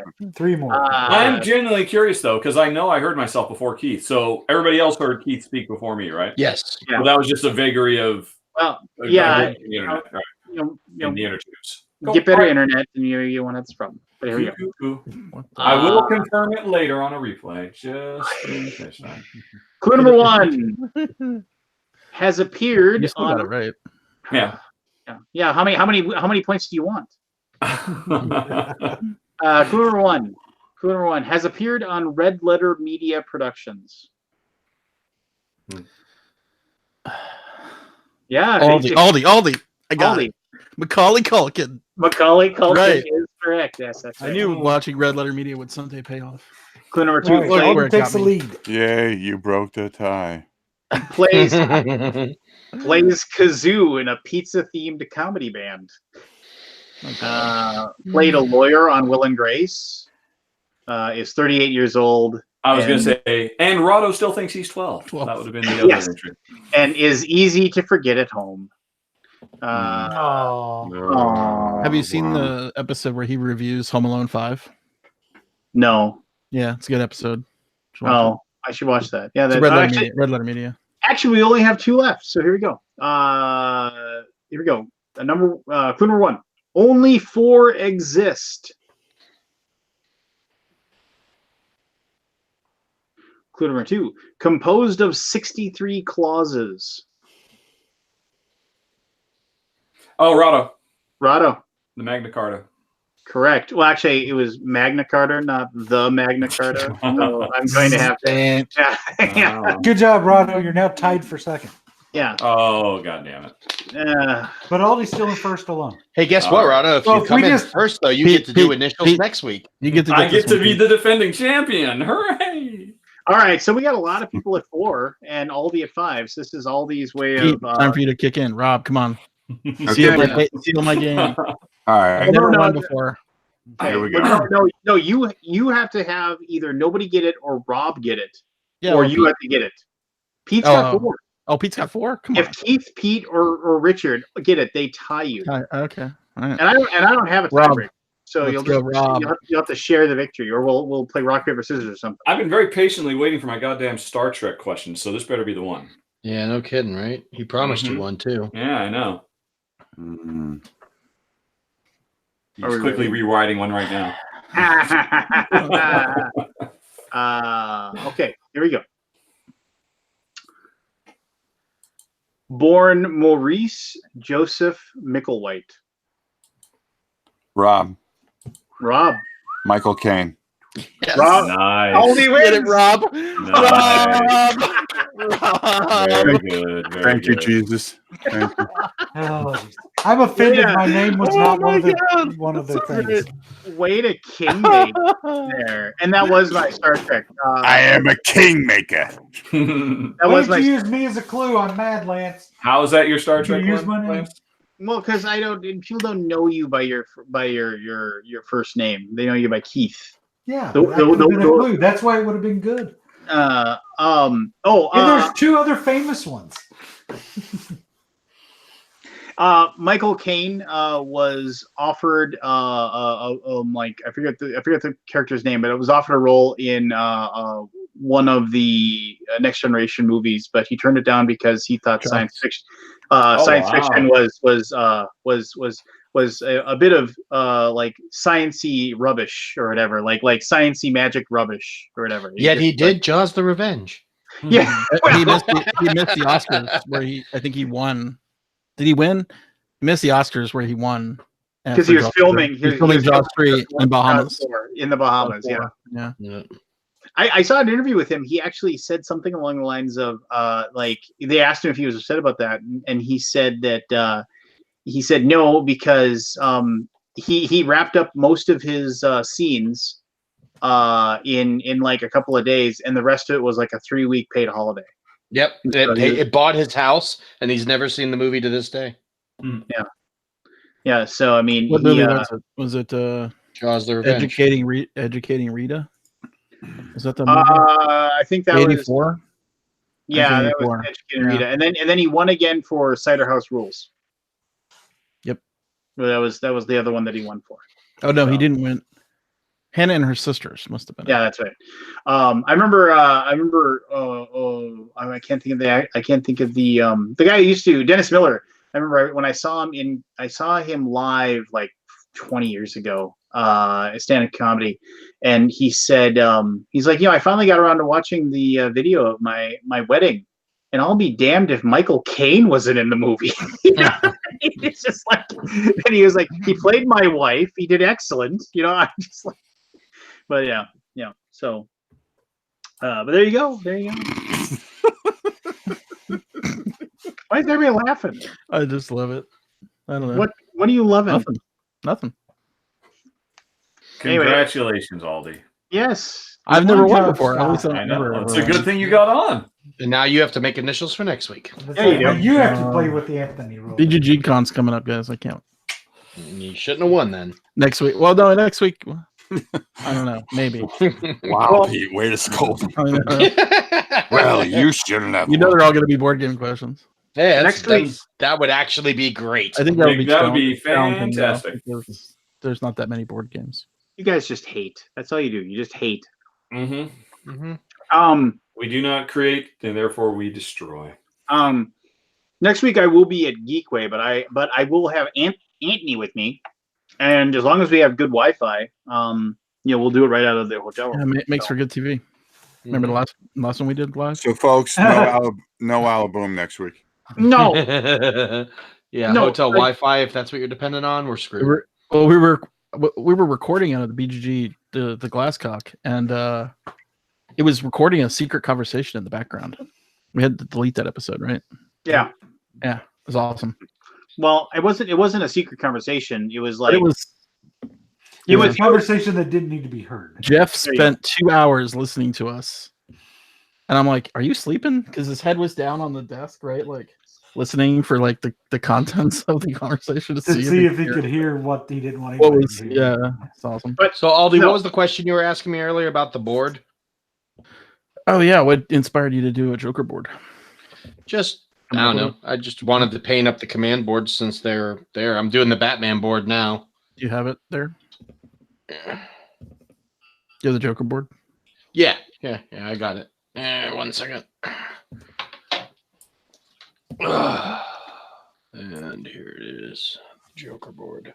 That's awesome. Yep. I just wanted to do something. He's the he is the villain, the Batman villain. So if I'm gonna do a villain board. I didn't realize the game came in 2 boxes, so I opened up the first box. I'm like, where's all the villains? Yeah. Like thinking there's a lot. There was seven boxes, I think, total. It was impressive. Impressive. Yeah, the feat. full deal is a lot of boxes. Yes, it is. The I'm enjoying rulebook it though. A lot better yeah. than Conan. Yes, much better. I mean, we played Conan on the first day, and we couldn't play it. It was almost unplayable. We tried playing. We're like, fuck this. We're like, we're reading the rules like every minute, trying to find an answer for any. It's almost like we know too much about games, right? Yeah. Where it almost can hinder you with these kind of games, where you're like, well, what if this guy's nice humble brag, by the way. It's not a humble brag.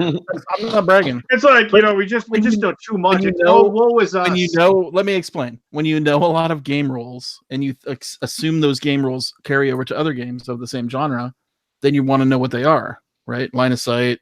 Can I shoot through this thing? Can I see through that? You know, all those kind of rules, right? And they're not in the book.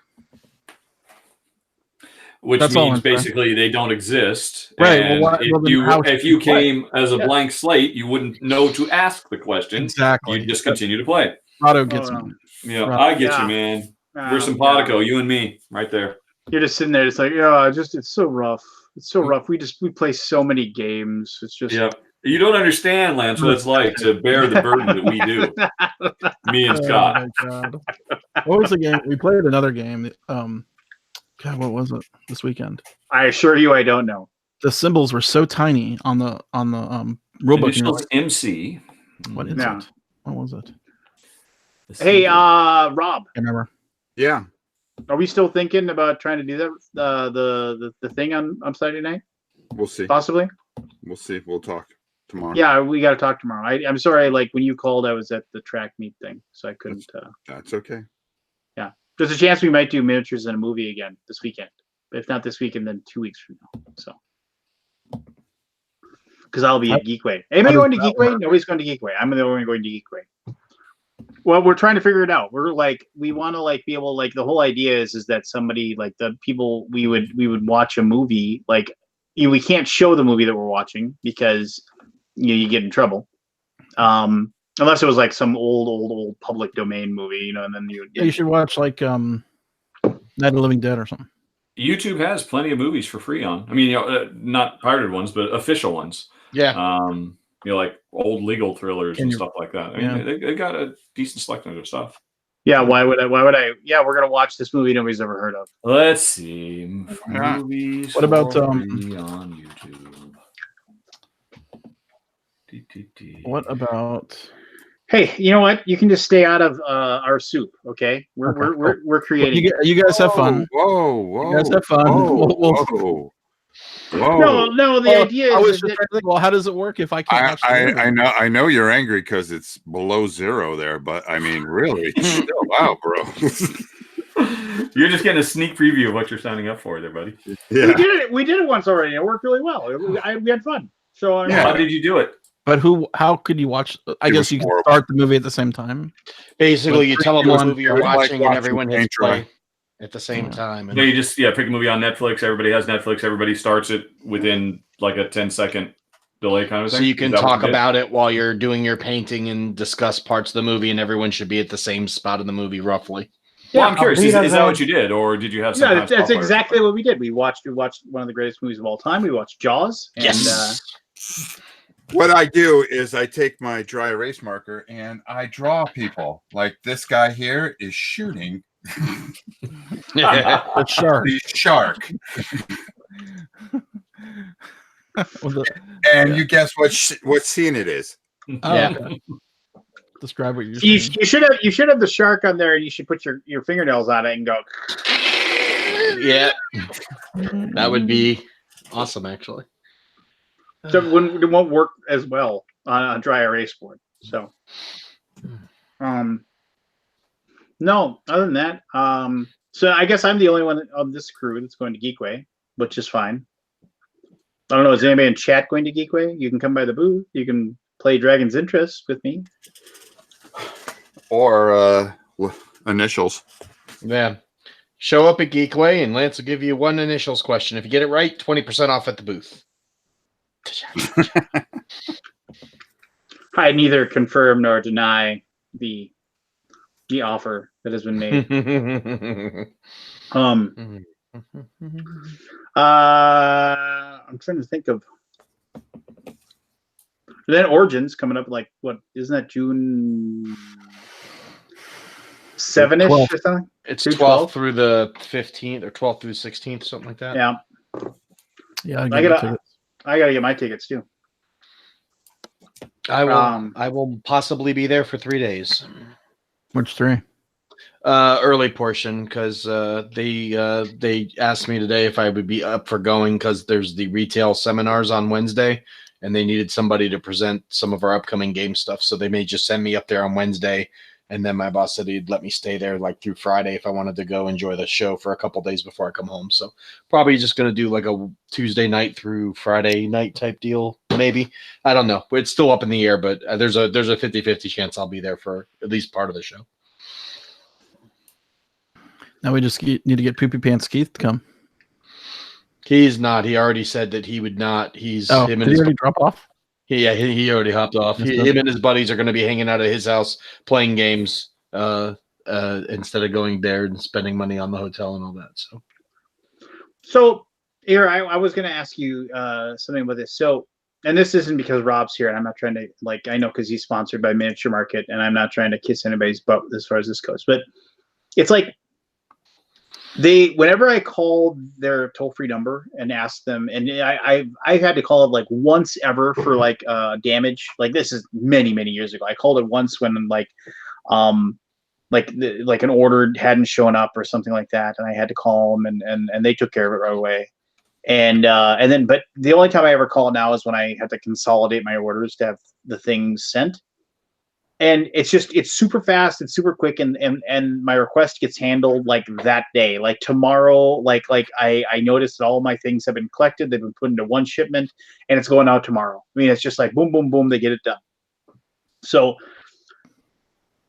but I always get an email from them saying, it's kind of like a hint where it's like, oh, thank you for using our toll-free number. As a reminder, you can always just email us at this email address. I always feel like that's kind of like them saying, please don't call us anymore. But that's easier to email than to call, right? Yeah, for them. Yeah, but when I email them, like in the past, a couple times that I emailed, it was like 2 days later, like I get the response. Call. Oh yeah. Yeah, so it's just like I mean I understand. I mean, I don't know. It's like one of those things where, I mean, I've talked to like lots of people, even my wife. It's just like, I'll say I'll call them and find out what's going on, and she's like, "Well, just text them." I was like, "Well, no, I'll call. I'll talk to somebody." I guess that's me being old. Yeah, I'd rather call somebody and just talk to somebody and say, "Hey, can you get this done for me?" And then they're like, "Oh yeah, sure." I don't know. I just because how many times have you gotten an email and you say to yourself, "Oh, I got to take care of that," and then like something happens and you take your mind off of it and you're looking over at something, and then 3 days later you see the email, and you're like, "Ah, damn it!" That happens to me 100 times a day. Yeah, and it's like, I don't know that stuff, and so like I always figure if I call, you kind of put it in their ear, and then it gets done. That's my opinion anyway. Yeah, sure, be annoying. Hey, so I was reading this group called the Game Industry. I think it's called the Game Industry. Oh, apparently we're done talking about the thing I want to talk about. Well, what else do you want to talk about? Nothing. Nothing. No, Was bring there up. more? Was there No, more go to ahead. cover? It's not like it's my show or anything. Just go ahead. Lance. Killing it. I am part of that group, Aldi. So there was a question. There was a thing that came up in it. It's a secret group. You know, Nah, not real secret. yeah, I know, but like, I created board games. I didn't know about it secret, until now. because of secret groups, right? Anyway, whatever. That's besides the point. They must be just talking crap about me in there constantly. No, but there was a question, and it said, "How many copies do you need to?" John Zinzer wrote this. Yeah. Am I allowed to say this? I don't know. It's a secret. Yeah, it's not really that big a deal. He said, "How many copies of a game do you need to sell each month to consider a viable product to stock on a regular basis?" Mm-hmm.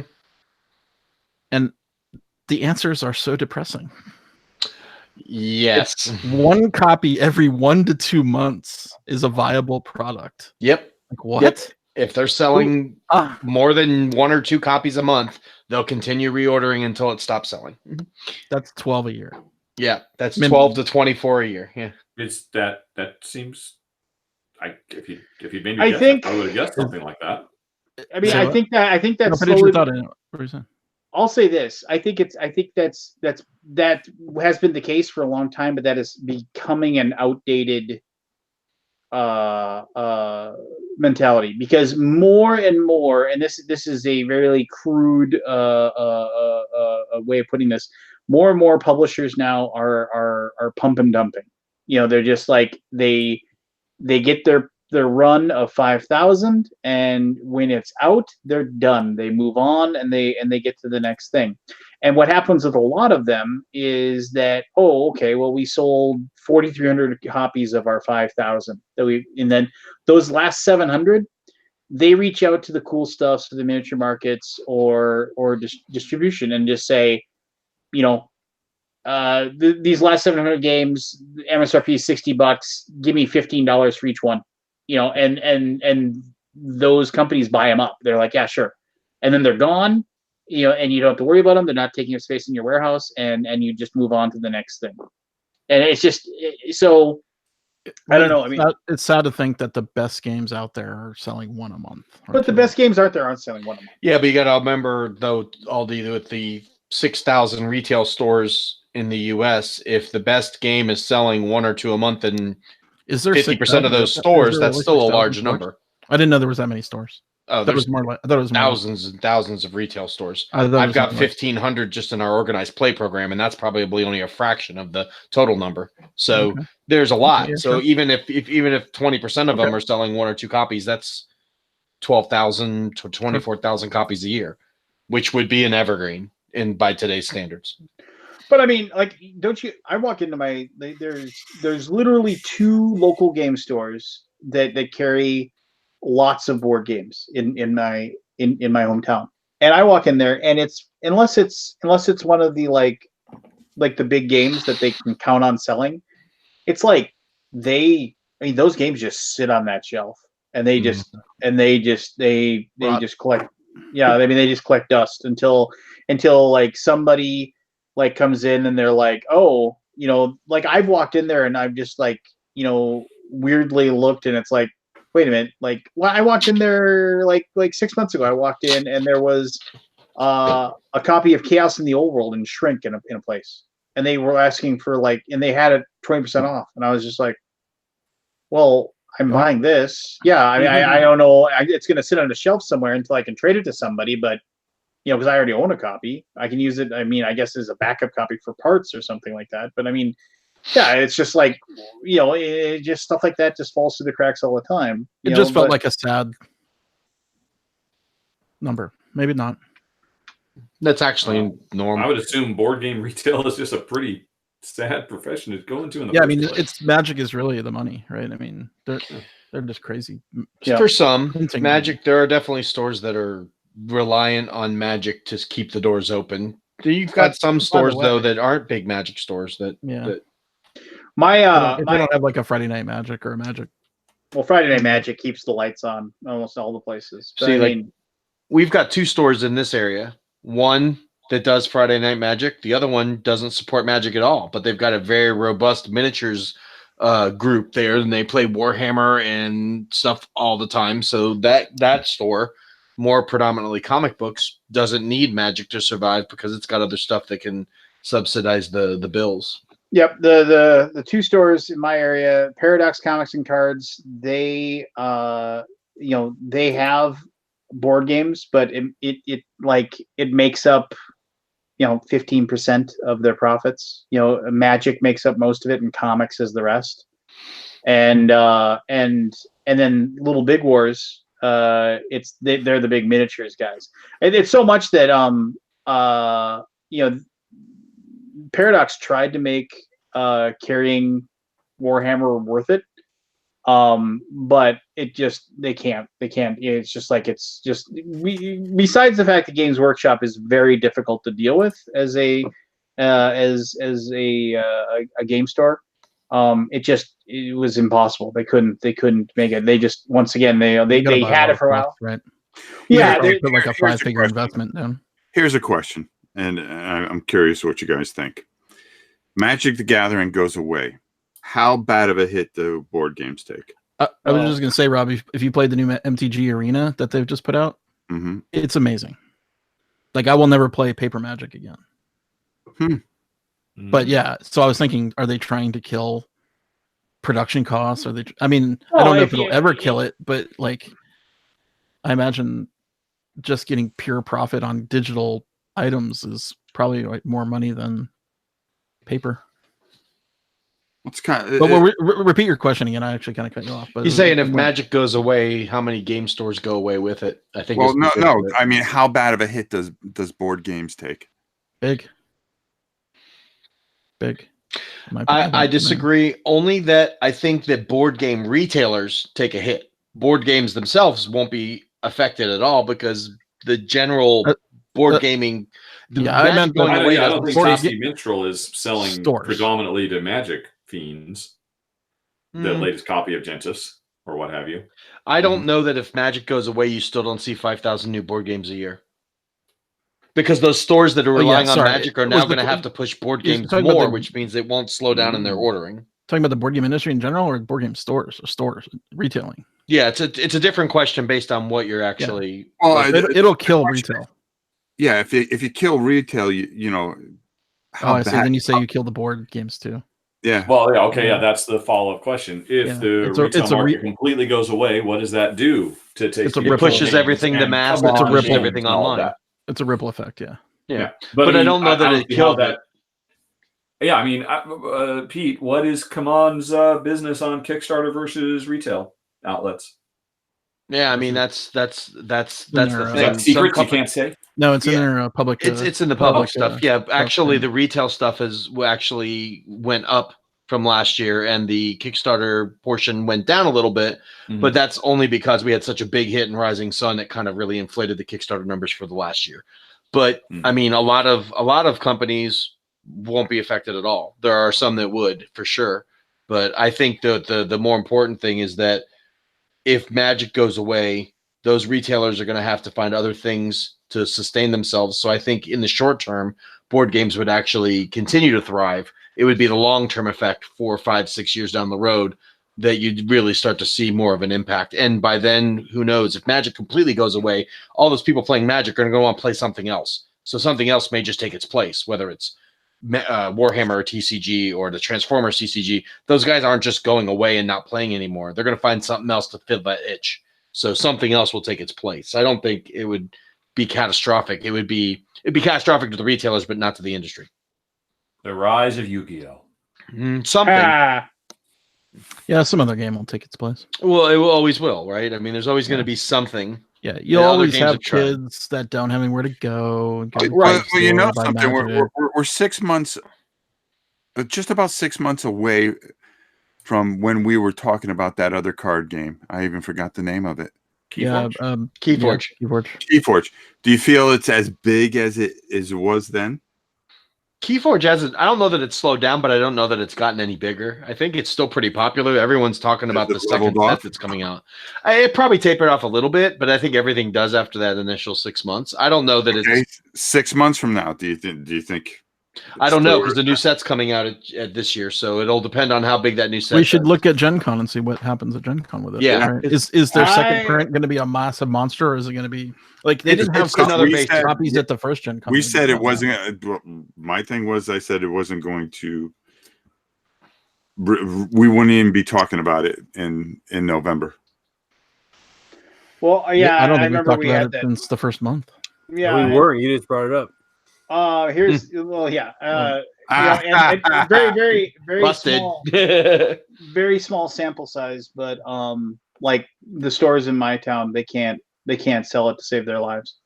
And it's they had decks of it on a 40% off rack, and nobody was buying it. It was just 40% off, so it'd be like $6. Yeah, I don't know. Well, no, I mean like even like $10 each. Yeah, the box sets and and everything. Everything about it was being sold at 40% off, and they couldn't get people to any of it. Yeah, I think it just depends on your area because there's big towns that do real well with it. I know in New York, upstate New York, there's a couple retailers there that have sold hundreds and hundreds of booster boxes and don't have a problem getting people in for events. Same thing in Greenville. They do Keyforge event every couple of weeks here, and it seems to do well. Atlanta has a pretty big population of Keyforge players that play at a couple of the big stores there. So it's a regional thing. I don't think they're not doing bad with it because I think if sales were that bad overall, they wouldn't be doing a second set. They're only doing a second set if it sells well. FFG doesn't print anything if it doesn't sell well. Well, that's not true. They kept jamming Rune Wars miniature sets down people's throats when that thing wasn't selling at all. Yeah, but that's because that stuff was in production well before they saw the sales numbers because those are miniatures that had to be produced months and months in advance. Could be the same thing with the cards, though. I mean, they just don't go poof. Here's a bunch of cards. No, but cards don't take that much time in manufacturing. But the development of of the cards and like making sure it's all balanced and everything like that. I mean that's you wouldn't put a bunch of time into like the actual creation, the art, and everything else, and then just say, oh well, let's just not do anything, even though we invested all this time and money into it. I don't know. I mean, I don't make the damn thing, so who knows? I mean, but I think there's nothing wrong with Keyforge. It's fun. But I just, it's one of those things where it's like and this is cynical of me to say, but I think every couple of years or so, there's some CCG or there's something that if you'll say, oh, this could be the one, and that really takes a big bite out of Magic. And I don't know, man, Magic is just like this big giant rock that just Magic will be the only thing that kills Magic. They will have to do something that self-implodes the game in order for it to die. I don't think any one game's going to take it over. I think if they could, they would try to go to just strictly digital, like it kills the secondary market. Mm-hmm. A friend of mine works for Magic. I guess he's something to do with Magic Arena actually, but he told me today that they're printing more physical cards now than they ever have before. Yeah, it's cross promoting. It's not going to kill the physical game. If anything, it's going to help. Wouldn't you rather though play online when you can play anytime instead of having to find somebody to play in physical, like real life? There's some, I don't know. There's some people get some joy I want to play Magic, shuffling the cards, flip the cards in their hands, looking their opponent in the eye. Yeah, I'm not saying there would not be, but like I'll never play physical Magic. Well, it's kind of like comic books in a way. They're trying to push the digital end of it, but people want to hold it. People want to collect it. People want to have it in their hands. It's been a long time since we're going to go away. People would have stopped playing physical chess back in the 70s. Did they stop? It's been a long time since I've played Magic, but I never really liked playing it on the computer, and I always liked playing it physically anyway. So you should play the MTG Arena. Yeah, my friend told me that when it came out in beta or whatever, he's like, check it out. I never got around the one they did 15 years ago, 20 years ago. Okay, has it been that long? I logged into my account. I have like 5,000 cards. I'm like, what do you do with these? Can I transfer them to MTG Arena, please? No. No. Sell them to someone else who plays that other one. Yeah. Mm-hmm. Hey, Seth, how's it going? Good. How you doing? You know me, just Freezing. brand. Yeah, it's like 50 degrees or something in my basement because it's like below freezing outside right now in Minnesota. Peeps. Oh, it's super warm out here. So That's what everybody says. It's like I'm supposed to be like, oh, thanks for telling me. You know, I mean, like, great, good for you. Still cold here. Well, it's your show. We're filling you in on things. No, I appreciate that. You're amazing. we're making small talk. We're talking about the weather. Hey, Richard, because I got to get off. I just want to let you know. Oh, phrasing. Let's go. Let's do it. I just want to let you know that I saw your video on Village Attacks. Oh. Masterful. Oh, for heaven's sakes. No, everything I was looking for, and I just thought you did a great job. I just wanted to let you know that. Thank you. I was actually really nervous about that one. That one really intimidated the hell out of me. So good. So good. It made me start painting it in between the 90 other things that I started on that I'm working on. That game good? Thank you for that. Yeah. It's a good game. It's kind of in the middle between a Euro and a Ameritrash game. It kind of tries to straddle both sides of the fence, and it does some cool ideas. I don't know. It's hard for me to appreciate anything like that because if I actually got that to the table, I'd just be wondering the whole time why am I not playing Gloomhaven? I still got 4 more missions before I can get into my expansion that just showed up the other day. So I got to finish the main storyline, and I can't be bothered to beat this vampire in this other game. It's a waste of time. But no, that's great. Thank you. Yeah, you're welcome. All right. Good night, everybody. I got to get to Night, work. Rob. Not everybody. Robert, give me a call when you get done working tomorrow. Yeah, I'll call you. Cool. Bye. That was a maniacal. I'll call you. Yeah. Everybody's funny. Out of curiosity, what was the deal with Jamie Stegmaier cutting somebody off or refusing? He wasn't cutting anyone off. What he was saying refusing to work with someone, or he basically put bylaws in his fundamental business practices mission statement that if you outright lie about his company, that he will basically refuse the right to sell. Right. Yeah. He will not work with people who slander him. Yeah, which exactly. begs the question: who slandered him? Well, I'm obviously something must have happened to trigger it. I don't know what, because he didn't really say, but obviously something, and it probably had to do with Wingspan, because that's been the big hot topic with him lately, anyway. Well, that's what I come here for—the actual dirt, not the supposed hypothetical. I try not to talk. I try not to talk about other companies unless I know the facts and it's public knowledge. So I don't know that knowledge. is. Well, one thing I saw in that. What was the story? I don't even know. Like, what did? Well, I didn't see the press He release. just basically issued a press release saying Stonemaier will no longer work with companies that slander Stonemaier, or words to that effect. Basically, he added a clause in his mission statement. It specifically said if you're using social media to slander his company in an unjust or unfair way, that he'll refuse the right to sell to you, and he will also tell distribution to not sell to you as well. So basically, if a retailer says, "Oh, Stonemaier, blah blah blah," and starts on Facebook putting a campaign about how they didn't get their allocation right with Wingspan, blah blah blah, but it says something unfactual, he can refuse the right to sell to that retailer any of his products. To posting things on social media? Yes, there is. What the world are we living in? We're all anonymous there with our names and our pictures. Well, I saw that thread, and I actually, the funniest thing that I read of it was some, I guess it was a retailer posted this big long thing, kind of saying why they would complain and how, I don't know what his goal was, but he said something like in his longish post, he said something like, when Amazon's got all these copies of Wingspan and we're getting allocated or whatever, and then Jamie's response was simply, the reason I'm doing it is so people don't say things like such as, and he quotes him basically saying, like, an Amazon gets all the copies, and then he goes on to say that Amazon doesn't have any copies. If anyone's selling on Amazon, it's some third-party person selling it by Facebook Amazon.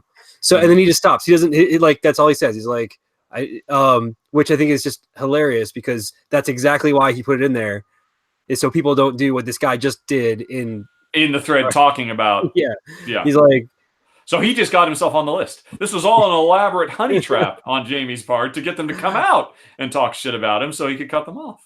So I don't know. I don't know that that's anytime we make a roll on BGG, the honey trap opens up. It's so great. It's like a cleansing. Do you have a concrete example of that? I hate to think of. I think it's the one. I don't know. It's something. We gotten stricter on our rules. So just All people who post and reply like, "God damn it, I can't say what my blatantly racist yeah. anymore." What do you mean we can't say the N word anymore? I've been on here since Then you 2003. just showed yourself to us, basically. Yeah. Hey guys, while he's looking that up, have you seen this? Oh Jesus, it's the biggest box I've ever owned. I think. I played it on Saturday. Is it good? Do you like Robo Rally? It's not like, is it like Robo Rally? It's like Robo Rally. I used to like Robo Rally. I haven't played it forever. God, I did a video for that like 1,000 years ago. Well, did you for Kickstarter? Yeah. It's too much brain work for me. So I want it to be smoother, and it's not. I had heard of this game or something. Maybe it was on That's what she Kickstarter. said. Like saw something. I did not. The guy that made it, the Wonderment Games guy, Ryan Eiler. I'm working with him on one of our games. He's doing graphic design for one of our games, and so he sent me a copy as like a gift, and I was like, sweet. And I didn't realize the box was like, this is I think this might be the biggest game box I own. It's the spiritual sequel, in terms of production to Mechs vs. Minions. It's that good. It's stunning, the quality of the components and whatnot. And the gameplay is very clever. And I understand what Aldi's saying. Although it's weird, I think a lot of people don't realize the reason you get two models is the one that's on the board. You don't have to pick it up. You're just supposed to look at your little one when it's not your turn and say, okay, if I go like this, and then like this, and then like this, and then like this, it'd be over there, and I'd hit the spring, and I could jump over to that. But then by the time your turn comes around, somebody shot you with a missile, and you're 2 steps further to the left than you thought you were going to be, kind of thing. I think the more you play it, the more comfortable you would get with the movement. Yeah. But it's basically a movement game where you're trying to fight the system to move, like Robo Rally. It's not hidden simultaneous reveal programming, but it kind of has the same feel. It is. You're trying to solve a little personal puzzle. Yeah, you're playing a little personal puzzle in the middle of a destruction derby. Yeah. So I'm not trying to take anything away from it. It's just not my kind of game. Yeah. Richard, I think I heard you on one of your recent run-throughs, talk-throughs, whatever podcasts about. I think you mentioned it in one of your revisit top 10 lists or one of your something recently. I did it in my first Rahdo Roundup. That was it. April's Rahdo Roundup. That's what it was. Yeah, and the when I'm talking about it, the video that's behind is literally I just recorded what I wanted to say about it, and then afterwards I just had that in my ear and just played some random stuff. Just so I'd have some video on screen rather than some still shots. The reason I got it is because I was really super stoked about the co-op. And the co-op is okay, but we're playing it. I don't know, maybe this is the way it plays in the competitive version too, but it feels like it should be very raucous and crazy and goofy with random stuff happening. But we were knocking each other in pits. Exactly. They try to replicate that with an event deck, and the event deck's just kind of a dick. And it's not particular. It didn't really jump out at me. Wow, this is a fun thing. Oh, we're all in mud, and we can only move half our normal distance until this thing goes away. Oh, that's probably not as much fun as playing against Lance as he cackles maniacally when he shoots the guided missile at me. It's the same end result, but it's not as much fun when it's just a random happenstance from a deck. Actually, I think it'd be really up your alley. Actually, so. It's a very interesting puzzle. It's a really cool puzzle. It's more cerebral gamer than me. Yeah. You can play it crazy looking. Yeah. You can play it solo. You can just try to get. It's a challenge just to get across the board. It was interesting. When I was filming it for that, I was basically playing a little solo game, and I was having more fun than I did when I played co-op. Feet. Yep, they are adorable. Basically, every face on that thing has a different effect. And when you tumble it forward so it lands on its face and its tail feathers sticking in the air, that means I get to do the slide move or the jump move or whatever. And so you have to be thinking about, well, okay, if I do that, if I roll this way, I get this power. That'll put me over here and stuff like that. You know what might be the key of that game? This little sheep is teams versus mode. Yeah. Yeah, you have to flock the sheep. One of the It's got dozens of missions. Yeah, and no, again, and you can see the production is well just done. amazing. Yeah, dude, look at the artwork on the player boards, and there's like Yeah. 11 or 12 of them or something like that. It's crazy. Yeah. Well, I mean, I looked at when I was trying to hire the graphic designer. I looked at what he'd done, and it was Quad Heroes, and I was really impressed with the graphic design and art and stuff. I hadn't actually seen these pieces. This is ridiculous. I know. The little tree guy. It's got like a little like squirrel inside. Yep. Yeah. And yeah, whatever you call that, the pre-wash they did, so you don't feel obligated to have to go out and paint it. You still have a nice looking game. Yeah, it's really nice. It begs to be painted though, because the colors they've got all the color schemes there. Oh yeah. They Book gave you or little schematics of exactly what they should look like. Yeah, I imagine it'd be probably one that's fun to paint as well, if you're into such things. This just looks ridiculous. Yep. Yeah, that's interesting. I mean, if I had more time for soloing, I'd probably definitely want to give it a go. I mean, a third of the missions in the rulebook are solo, which you can also then, with a few tweaks, play co-op. So, yeah. Jeez Louise. The box goes. Anybody played Space? I remember enjoying my game way back in the day. When I played it. Yeah, it's very, very good if you're the I just don't think it's necessarily a universal game. You have to have a specific target audience. You have to have a good puzzling mind, but looking for kind of a raucous, silly, explosive time, which is not something that normally mixes. I mean, and that's kind of what Robo Rally is, really. You know, all the careful programming, planning, and then, oh, I'm on a conveyor belt. That is not where I expected to be. Oh dear, kind of thing. Hey, everybody be in your best behavior. I think my mom is watching this right now. Oh my! Really? So, yeah, Let's get her on. Someone bring up Last Jedi. He just texted me and said, is this you on the internet?" I was like, turn it off, Mom. Just turn it off. All right. I'm sorry. What was your question, Aldi? Has anybody played what? Space Gate Odyssey. Space Gate Odyssey. We just played it the other day. Yeah. What do you think? Oh, it's good.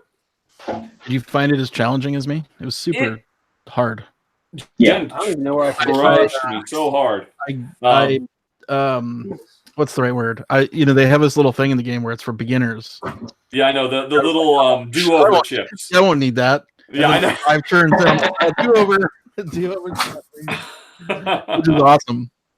Yeah, but it's interesting. It's neat. It's really different, really unique. Yeah, it's a Rubik's cube you got to put together and then. Oh, that's an interesting way to put it. And then put it in the right formation. And keep turning it. So I made this very tiny engine efficient, and got no majority points and lost. Mm-hmm. So you cannot just make an engine. No, you have to make a big sprawling base to compete in that game. Mm-hmm. Yeah. Hi, Barry. Good morning. I mean, people. the points you get off those majorities is not that big. I mean, relative to how much you can make by but actually if you let populating one person planets. get them, if one person gets all of them, it's like another 20 points. Right? Is it like eggs and Wingspan? You just automatically win? No, because if you, it's a weird game. Like it's hard to know what a winning strategy is, honestly. No. Just step all over my joke. Just keep shipping things down to the point. I know what you're trying to say. You're on the list, by the way, Lance. I don't know if you knew that. Oh, it's a good thing. It's a good thing you don't run a distribution center or a local game store. Okay, whatever. Cool. Well, there you go. Barry, what you been up to, man? How you doing? I'm very well, thank you very much. Yes, enjoying all these bank holidays that happen in May in France, which is great. Cuts on my working time, but things are going well. Just kind of landed a kind of job. I am creating music for Sirenscape now. Yeah, are you working for WotC or Sirenscape itself? Sirenscape itself. Right. Okay. What's WotC? Wizards of the Coast. Yeah, like D&D. Nah, D&D. No, he's licensed by D&D, so I need to get me that Sirenscape. Yeah, it's free. You can download. Yeah. Barry, what's your day job? This is my day Really? job. Yeah, I'm freelance. You are a freelance what? A game developer or music developer, I guess? It started off as reviewer because Okay, yeah. at the time I was doing lots of Kickstarter videos. Yeah. And that's when I started charging because I was on my way out of my job. I was having I have tendinitis, which is repetitive stress syndrome from working in the vineyard. So I had to quit my job, and I thought, well, wait, no, I'm sorry. Wait, what was your repetitive stress job in the vineyards? Well, it's Picking cutting grapes. everything. You were an enologist or something like that, or whatever those words are. A viticulture, viticulture. Viticulturist. Yeah. So I was pruning all the plants and making sure they grow in a certain way and splicing different things together. And I wasn't doing any splicing or cloning or anything like that. I was basically out in the vineyards all the time, every day, in the sun, the snow, the rain, the winds, the gales, the storms. In France. In France. How does one get a job or a career like that? My father-in-law, he worked for. Oh, I see. Okay, family business kind of thing. It's not family business. He worked for Moet to Chardon. So, all right. Yeah, I got my foot in the door. The Queen song, right? Moet and Chandon. Got a bottle. But you did it for so long that the repetitive clipper thing ended up destroying your elbow. Yeah. Or some such. Yeah. And then you decided, I'll make videos about board games. That sounds like the thing to do. No. But I was doing that when I moved to France. I started doing videos because I had no job at the time. And that's right. You were doing that Dice Tower How to Start a Game group in France. Yes, you don't speak the language. I remember that. Yeah. So that's how it started. And then, as I said, lots of Kickstarters started coming in, and so I started charging. And then my elbow went, and it was a case of I'm going to quit my job, and this is going to be my job. I'm going to do Kickstarter videos and get paid for it. But as time has gone by, that's waned due to the fact that there's so many of us doing this now, and there's so many of us doing it for free. Yeah. Those bastards. Not Rado anymore. He's yeah. I've joined the evil cabal, definitely. I've been pimping myself. I've been demoing for Bombayix and other companies. Do you have an advantage because you are surrounded, or you're within spitting distance of like really big time French board game publishers, and you speak fluent French and English? Does that help? I mean, it kind of helps. I'm not in spitting distance. You are adjacent. I mean, because every time I see any French developer trying to do a video for their game, I just have to give up halfway through because they'll sound like Pepe Le Pew. Yeah, and it's just impossible to follow them. And that's why I was wondering. I mean, is that kind of like an in that you have, basically? That was an in, but now I'm in. As I said, everything's kind of dried up. Because they've all stepped up their games. They've all hired someone which speaks pretty good English. And, or they just ship the games off to you guys. So. By the way, Space Gate Odyssey has like 20 typos and 20 bad grammars. Yeah. I'm like, you got to be fucking kidding me. Like, there's an entire community of board gamers out there that speak French and English. Yeah. Come on. Even Batman, as good as the rulebook is compared to Conan, it could have done better. I know, if they had it's someone... amazing. I mean, the incredible free crowd. One pass, is all you need, and you would fix 90% of. Maybe there'd be like 1% left. Problems. Yeah, because I've done every paragraph. I have to read it, and then translate the English from English. You know what I mean? Like, it is perpetually amazing to me how little board game publishers seem to value Board Game Geek as a tool. Right, one post. I don't get it because I always consider Aldi a tool. So I mean, it just makes complete sense. Oh, I was waiting for Lance to jump in there, but you set him up. He must be getting sleepy. He's getting to him. Just turning over a good leaf here. Just trying to be nice. I'm not trying to be a jerk like Pete. Yeah. But some people don't want their rulebook changed. They want it word for word in English. Yeah, they want it in English of not English though. Yeah, and so I'm dramatizing this. It's definitely not. But it once you get to the fourth or fifth one, you're like, really? But I'll take one. It would be such an inexpensive cost to hire somebody from the States to just proof and edit their rule book before printing, It would probably cost a copy of the game. yeah, it basically, yeah, you could bribe someone and say, hey, you want to all in for Batman? We're going to send you our rule book 3 months before we go to press. Tell us what's wrong with it so that we can adjust and fix. And with a couple weeks of back and forth, someone would have saved $325, and their rule book would have been 20 one afternoon. Yeah, just post onto the forum that your game has on Board Game Geek, and within a couple days, you'll have a half a dozen people stepping up offering to do it for free. yeah. The thing is, with Batman, there's Matt, who's a Canadian, who did the proofreading and the adjustments, as well as there was some French professor of English that did like the first pass. Matt did the second pass, but still, and it's improvement over Conan, but it's still not perfect. There's still a lot of interpretation left in that rule book. Yeah, sadly, it's because they tried to write it as if it was the Bat computer.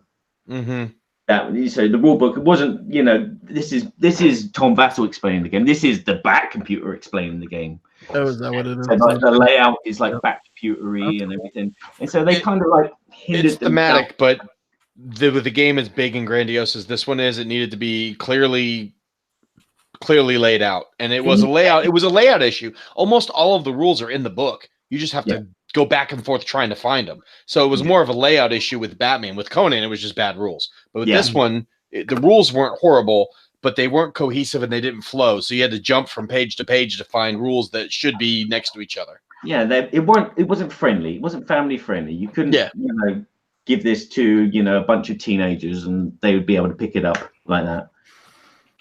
No, it keeps the watch it playeds and the gaming rules and and to be honest, you know what? The best money they could have spent was paying Rodney's fee to have that watch it played for this game, because there's rules questions abound everywhere. Yeah, I haven't checked the forums yet. It's it's getting better, but the first whole 3 weeks of fulfillment, it was nothing but how is this rule interpreted? Where do you find this rule? How was this rule? They just put up an FAQ from the Board Game Coffee guy in Canada, which answers quite a few of the questions that have been floating around, but that needed to happen before the game shipped. I did a video 2 years ago which answered all of those questions. The problem is it was too soon, and that video needed to be coming out this month, and it probably would have been a lot more hits probably as well. You should re-upload that video and change the title or something. Yeah, put a bit more spit polish on it. Yeah. I haven't got time though. Yeah. People want the new. Anyway, we're spoiled. Yeah. The fact that we have a massively huge overproduced Batman game. It's awesome. And another one coming in less than a month. All we did was look at the minis, and we're just our jaws were dropping. Yeah, and season 2's less than a month away. But is that? But that's a Kickstarter, right? Yeah, the Kickstarter's a month away. A year away, really, I guess. Well, it depends. I don't know. They've already leaked a lot of the stuff. They've already got proofs of a lot of the minis. I think this one's going to be faster than the first one because they've already got all the files set for the first game. So that's just going to be click print. As soon as they start seeing numbers, they'll probably start the print run on season 1 again. Season 2 is mostly just going to be expansions. And since they've already got most of the resin proofs they've been leaking on their Facebook and Discord channel, I think this is good. They've already got a lot of the work done on it. It's just going to be how many do we print and hit print. I wouldn't be surprised if this one doesn't fulfill by end of year, like Christmas time. Yeah, I think they've already got an idea what they're going to need to make. So I think they're just waiting to hit the print button when this is over. I don't think there's going to need the months of play testing and finishing the files. I think most of that's probably already done. From what I've seen, it looks like the second season's already locked in. Is Batcow a real comic character or is it fake? Real character. Yeah, it's a character from the comic, but a spoofy character. Yeah. Well, they got to do Condiment Man. That's from the Lego movie. I don't know if they have the rights. Supposedly it's a real. Okay, no. Which I know. If you're asking about Batman comics, I know. So what's the question? Condiment Man. Yeah, Condiment Man's real.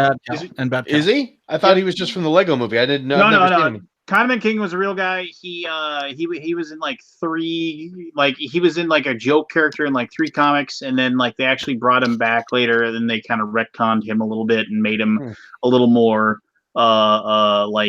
real, but he's still kind of a joke character. Huh.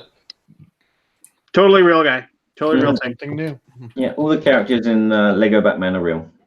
Yep. Yeah, that is true. All the ones that you're They like, need to do "Ooh, what? a Lego Polka dot movie. man? What? It'd be cool to have a Lego mini Batman. Mold it in plastic. Or just get a Lego Batman figure and put him in the game. No, I want a molded plastic blue mini. There you go. You haven't watched Lego my, Batman. you haven't watched my myself. how to play video where I actually do use the Lego Oh, use figures. the Lego guy. I only had tokens. They didn't. They sent Oh, me. yeah, They no sent me mini.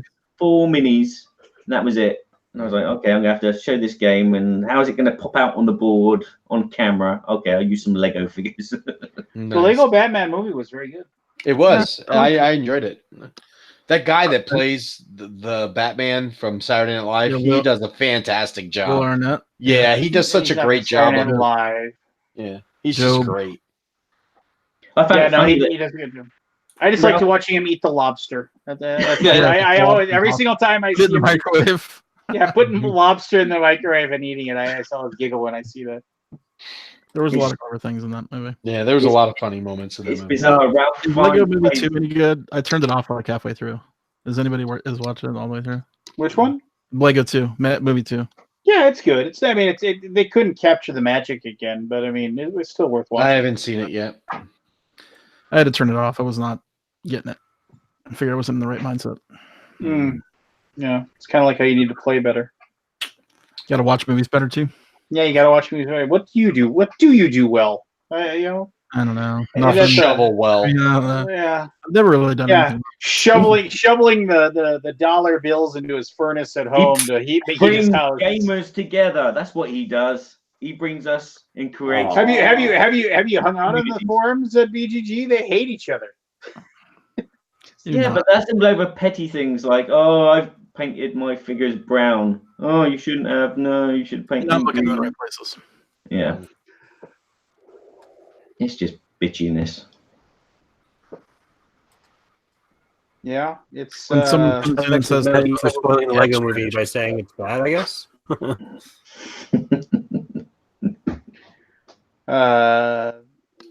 you know, just well, you know, it's just. I remember when, right? I remember when I thought I knew everybody that was in the forums. well, you should be happy. Why? You've got a business, your job is in the board game industry. When Well, would yeah. that ever happen? That would never have happened 20 years ago. None of us were. Nope. Not even like publishers. It was always there, except for like the big German guys, right? It was always Yeah. a side job. Yeah. And Jay was full time. There's a good 2/3 of the industry that weren't around 10 years ago. No, Yeah, I was thinking about becoming a chess mastermind, but snakes and ladders. Have you ever watched any of those like where I only watched a couple, but where they put a grandmaster chess player and they go and they just secretly videotape them playing the chess hustlers, like in New York. oh, Those I mean, and the way they play, like you don't. I mean, the games are over in like 10 minutes because they have a timer that like you basically. speeches. Yeah. And like you see them. Those are fun to watch. These grandmasters. There was one I saw that was like there were 2 grandmasters and they convinced them both that the other guy was a hustler. And so then they both thought that they were playing a hustler and then they were playing against each other. And it was just like, and so then like, you know, so it was just kind of neat to watch it. And they're like, oh, geez, you know, Jesus, hustler's like really, really good at chess, you know, like, cause they thought it'd be an easy win or something like that. Those are some cool videos to watch. I mean, and like the chess hustlers, it's amazing how much they cheat. It's like they show them like moving, they'll move pieces, like when they're grabbing another piece and stuff like that. And it's they usually, and they have people watching it to make sure. And yeah, it's anyway, never mind. There needs to be another good chess movie. I think Searching for Bobby Fischer is like the last good chess movie. You're the man now, dog. That's not a chess movie. I know, but it's fun to say that. A Monopoly hustler. Yeah. Well, I mean, like, Oriental City. $200. we haven't had a good another good poker movie in a long time. No. Though Rounders. What I else? liked is there? Rounders a lot. What else That is was a while there? ago, though. I can't Rounders find is one. really good. That one that's about the lady Molly's game. It's more about That's good, but Molly. that's not about poker. Yeah, but it's What about the it's house? kinda, That's not about poker. um, Or Casino Royale. They're You know, Cincinnati Casino Royale, Kid, the- like the- Cincinnati Kid, or yeah, Casino Royale. But that's So that's Casino not really Royale was a about really poker. long movie. The newer one with Daniel Craig, right?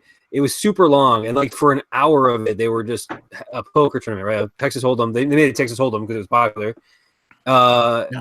And I remember I tried to watch it again and find it again, but I missed it. But I remember the first time I watched that movie, there was like a really neat hand or exchange where Bond like completely outplayed Lashif, and it was awesome. It was like a good like hand or whatever. Like it wasn't just like he got dealt the nuts. Instead, it was he actually outplayed it and stuff. It was really great. But that was just like a passing hand in the middle of the movie, and then more stuff happened. And at the very end, the climactic scene where he finally beats the bad guy, he just drew a straight flush off the top of the deck or whatever. Like it was. yeah, and then It was so disappointing. Someone wrote an article about how improbable that set of hands was. yeah, the because movie. it's like, oh, you not only do you have two full houses, a flush, A four of a kind. a four of a kind, and a straight flush. Great It's flush. like- Yeah. all on one hand. I mean, Well, if that irrespective of that, like, I mean, yeah, sure, part of it, but even really had a really good hand. That's the climax. Why'd they have to go? Oh, look, he's better than him, but instead of being better than him, he's just going to draw a ridiculous hand and not actually use anything. Yeah. any No or- skill or bluffing or anything. But like they had it in the movie. They should have just made that the end of the stupid scene. Yeah. Yeah. I'm trying to think of other ones that I've seen that weren't horrible. I mean, it's tough to. I mean, if it's just about poker, it's kind of like you have to have it be about something beyond that or whatever. Maverick. Yeah. Maverick's good. Maverick's fun. good. It's got a decent amount of poker in it. Yeah. It's got a good amount of poker. It's there's an old biography about Stu Unger, who may have been like the best poker player of all time, but the guy was just a giant drug fiend, so he kind of he killed himself. But there's a documentary or a biography film about Stu Unger that I watched once. That was good. But yeah, Cincinnati Kid was a good movie back in the day. Yeah, there aren't a lot. There just really aren't. They just must be real hard to make and not box office darlings, right? Especially after Endgame when everything pales in comparison. I'm not talking about the movie. Oh, I'm not going to talk about the movie. Just the money. okay. It did make a lot of money. Second to the Last Jedi, I heard. You know what? Today on the social medias, I actually defended Last Jedi, even though I Lance said is coming around slowly but surely. What made you defend it? First of all, I would just like to once again, as much as Pete wants to try to get my goat on this every single thing, Pete doesn't like the movie either. So it's just like it's a bunch of crap. You're just so easy to get I just going. don't hate the movie like you do. I just felt it was a meh movie. You hate it vehemently. No. It's a pile of putrescence that needs to be hated. So Was that your argument on social media today when you were defending it? No, what I said was so here's the deal. So like there's two things that like if you're gonna come after any of the stuff that's going on right now in either if it's gay, and I'm not trying to like give any spoilers away. I'm watching my words very carefully. But if you're trying to come after Marvel movies, if you're trying to come after The Last Jedi, if you're trying to come after Game of Thrones, if it is very unfortunate that like too many of people that I know that I consider friends are like kind of weirdly let slip some shitty attitudes about some things, and just like kind of one of those things where it's like where you almost I've even had like friends I've had real conversations with, like where like it's coming from a weird, why does it have to be a girl that defeats, like why does Captain Marvel have to be like the all, why does it have to be a girl? Captain Marvel could have been a boy. And I'm just like, you're really walking down a weird path, and if you keep talking, I'm never going to be able to like talk to you again. So I start getting freaked out, and I see people posting it. So if your problem with like the storyline of something is that like you just don't, I just didn't really like the way they're telling the story. It just like, I don't really like how like Luke Skywalker kind of got chumped out. Okay, fine. I understand that. I totally understand it. But if you're coming at me and you're saying, oh well, they're just making yet another Mary Sue character with the girl in the movie, and they're just making her the most powerful Jedi ever, that's bullshit. I'm like, oh, you're kind of inching towards this like weird sexism thing here, and I don't want to really talk to you because like you're not helping in any way. I mean, so my point is that I was saying it's one thing to say like a movie is just bad because it's made poorly, where like, oh, it's like you can say like, like Plan 9 from Outer Space is like the go-to crap movie. What do you consider made poorly? Like, well, like dark screen barely visible? Or like leaving coffee cups in the middle of a scene that's like 100 years too early? Spoilers. I don't think the I coffee don't know if cups that's a spoiler. I don't think the coffee cups is a spoiler. But we're walking down a path that leads. No, that's as far as I was going to go. But I'm just curious because you're defending one, but it's kind of contradicting the other. Well, I can't really speak about that because in the weekend. Well, I know we can talk about that. Yeah. So I'm gonna like go with the thing that like if you haven't seen The Last Jedi yet, then like too bad. So right. I mean it's like you can like if you want to say, oh well, Last Jedi just wasn't made well. I'd be like, well, no. I mean like it's I can look at the movie screen and I can say, obviously they put a lot of effort and work into I can have like and like it's like you can say, oh well, what's her face, Admiral Holdo or whatever, why wouldn't she just say it? Okay, I think like people can say, well, she wouldn't say it because she wouldn't tell him about her plans because of this, and I can say that's stupid, and we can both argue about whether or not that's stupid, but that doesn't necessarily that's a storytelling part where I'm like, that doesn't make any sense to me. I don't like the way the story is being told. Whereas like if I'm just and that's just a difference of opinion but it's not a like objectively bad movie. I just didn't subjectively like the way they were telling me the story. I didn't subjectively like the direction it was going, and that's what I was trying to tell somebody. And then and people are like, oh well, the reason why I'm in the majority because everybody. The reason why Solo didn't make a lot of money is because everybody hated Last Jedi, and I'm just like, no, not everybody did hate Last Jedi. It wasn't out in the Christmas time, which is when they traditionally put those movies out. If it had gone out at Christmas time, it probably would have done a lot better. Yeah, and I even used Richard's argument a little bit, and I was like, yeah. So all your training is you could feel the. You could feel. You have learned well, my young Padawan. So and the thing is, of course, when somebody definitively told me, oh, the reason why Solo did poorly is because everybody rebelled against The Last Jedi, and then I was like, okay, so what you're telling me then is that I was like, well, why did everybody go see The Last Jedi? And he's like, oh, because nobody knew what they were getting into. And I was like, okay, so then why did all these people buy the classic trap? Yeah, why did they buy the Blu-ray then? They hated it so much they wanted to give the movie more money. I was just like, it's like, and I was just like, oh. There are just some things that aren't made for us. And I think this new Star Wars trilogy, for those of us who grew up in the original one, this is probably just not our Star Wars. This is Star Wars for the young people I'm now. The oldest person here. No, it's not saying that some of us can't like it, but I don't think it. I think what our expectation was and what we're getting is two different things, and there's nothing wrong with that. It is what it is. It's still doing well. It may give us some great spin-off movies, and who knows? The next movie may be great for all we know.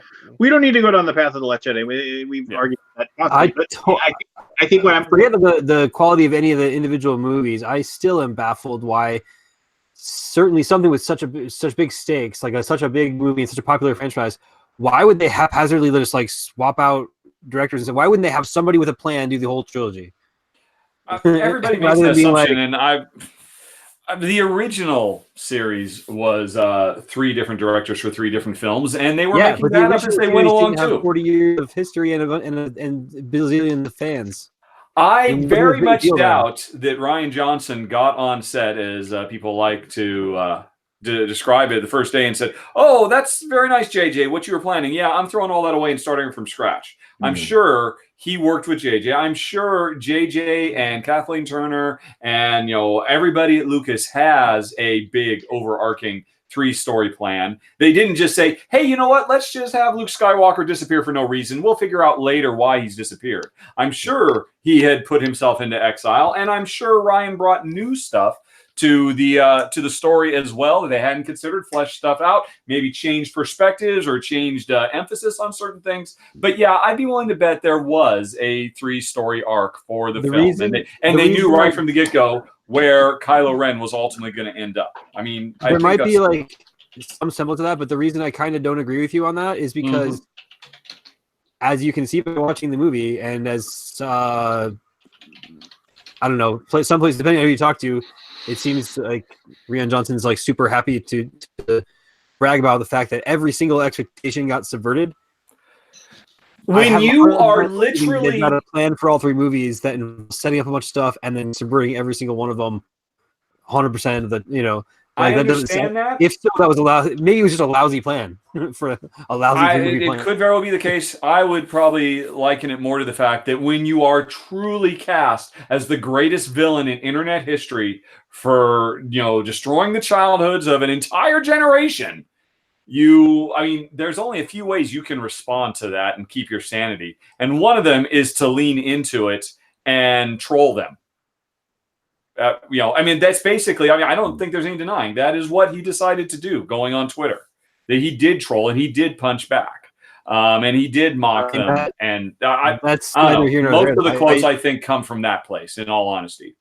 That's fine. I still think but we're both it doesn't really affect my hypothesis, I guess, that there wasn't a plan. That if there was a plan, it wasn't the same plan that, from beginning to end. Like something appeared to switch. I certainly agree. Full well the creative process does lead to change and does lead to evolution. And when you bring new people in, that will seed new ideas in also.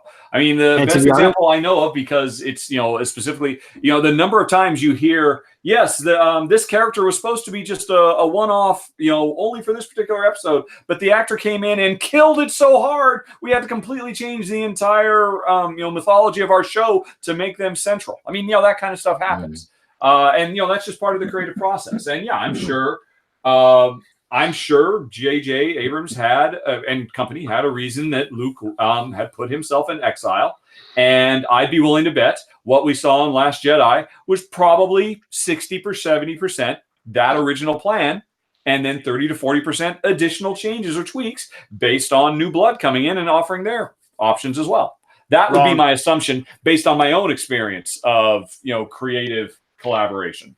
It's just it just has to happen. Oh really? I didn't know you made giant multi-billion-dollar movies. Well, I certainly don't, and I don't know how movies are made, and so I can't. It's easy to say, well, they should have written all 3 ahead of time before they even started filming the first one.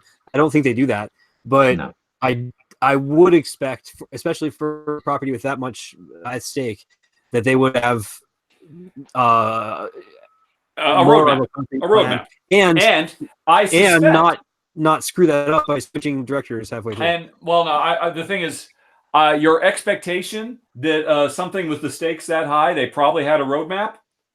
I'd be willing to bet you're right. They had a roadmap, and they're still following that roadmap, because these are not stupid people. No matter how much the internet thinks otherwise, they are smart, creative, talented people who had years to work out all the particulars of this. And I very much doubt they just said, fuck it, let's just make it up as we go. Let's just bring in, a new guest director every time. I mean, that would be my expectation. I think that did happen. I think. I'd just like to say it's fun being on this, think you have this no evidence end. of that. And I think. Oh, yes.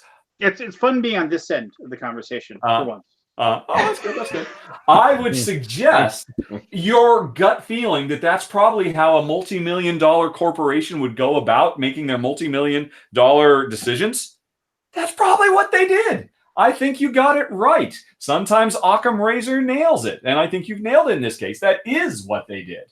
And it has become fait accompli. It has just become internet myth and rumor that, no, of course that's not what they did, because that's the only way we can explain what we saw on the screen. When another way to explain it is, no, they're actually following their roadmap. They did want to have a fall of Skywalker, and they did want to have an ascendancy. They did want to, But yeah, Richard, I'm sorry, please. My question to you, not yes. God damn it, not again. No, you brought it up. In a way that I was trying. If that's true, if what you're saying is true, that they had this plan and this is all it's all part of the plan. I'm saying they had a roadmap. Okay. That they're still largely following. Then, yes, of course, things change on that roadmap. My question to you then is that if this isn't an alteration, if this isn't like a change, or if this was always the fact that like Luke Skywalker story is supposed to be exactly the same way and all that, whatever, if that's actually the fact, then why would they allow? And don't say just because the loud people are just going to. Why wouldn't they just come out and say definitively, look, that's great that you guys think that we just we let Rian Johnson just completely f up our story. Why wouldn't J.J. Abrams just come out and say, he had like 3 or 4 things that he changed, but I had the exact same. Everything was going the exact same way. Why wouldn't they just come out and say that then and just quell the nerd rage? Yes, there's still going to be the holdouts that are going to say, "Oh, you're just lying, just to try to placate us." But yes. But that would satisfy those holdouts you're talking about. Those holdouts are everybody who is complaining. Everyone who's complaining, not 80% of them would not be placated by that. And I don't agree with that. I don't agree with that percent. The people who decided to hack to Rotten Tomatoes to try and make their point, and tank it, I think, those people are not going to be placated no matter what. To your question, why didn't they? The answer is you are in customer service. I mean, you are in media management right now. You don't fucking feed the trolls. You ignore it. You don't give them more ammunition so they can complain about stuff. You don't. You don't let them win by. You do not negotiate with terrorists. Also known as Star Wars fans. Is basically what it boils down to. That is media management 101. When it boils right down to it. Anyway, so it kind of goes. My feeling of. And maybe they did have a roadmap, and maybe they plan to have different directors for every movie or whatever. Maybe it just goes back to what I said. Sure they did that. They did that because it's so successful. I mean, it's what's it? Mission Impossible. That's like the roadmap of that series is different directors every time. The Fast and the Furious. All these things, and the original Star Wars trilogy, the Star Trek movies, all these franchises, with very few exceptions, have different creative people come in to lend in their voice for the second and the third movie. It's very rare. I mean, besides the prequels, how often does that actually happen? I mean, Jurassic Park, I suppose. And quite frankly, Spielberg was tapped out after the first movie, and he shouldn't have made the second one. Right, but so there's a difference between a series that is going to be a trilogy from the outset and is going to be one continuing story, and something like the Fast and Furious, which is 7 or 8 or 10 or 12 different movies around the same people, or what was the other one? Like James Bond, Jurassic Park, Star Trek. Those are all individual movies about the same guy or whatever. It's not a continuing story. What did you say a couple weeks ago about the Marvel movies and why they're so good? Kevin Feige, the guy, Kevin Feige pulling it all together. Yes. Yeah. So what's the difference between this new Star Wars stuff and the Marvel stuff? The Kevin Feige and the Star Wars stuff. Maybe? No, there is no difference because the Marvel movies are all done by different directors, different script writers, different everybody, and Kevin Feige holds it all together. Kathleen, I want to say Kathleen Turner, except that's entirely wrong. That'd be an interesting twist. Kathleen Kennedy is the Kevin Feige of the Star Wars universe. Now, you could certainly make an argument that she is not as successful in her role as the creative director as Kevin Feige has been. Well, I don't know how that stuff works. What I was going to say was that maybe it goes back to what I was saying a few weeks ago about how I'm just not as fond of how they make movies nowadays as they used to be. Mm-hmm. I was talking about we were talking about Solo a couple of weeks ago, but other movies too. Like nowadays, movies kind of rush by and shoot from action scene to action scene, and they don't make them like they used to.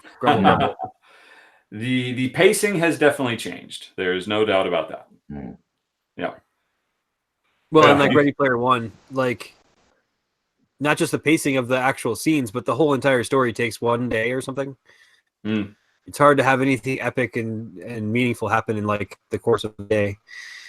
And a lot of stuff goes on in that movie or in that story, and to pack it all into one day just kind of takes away from it.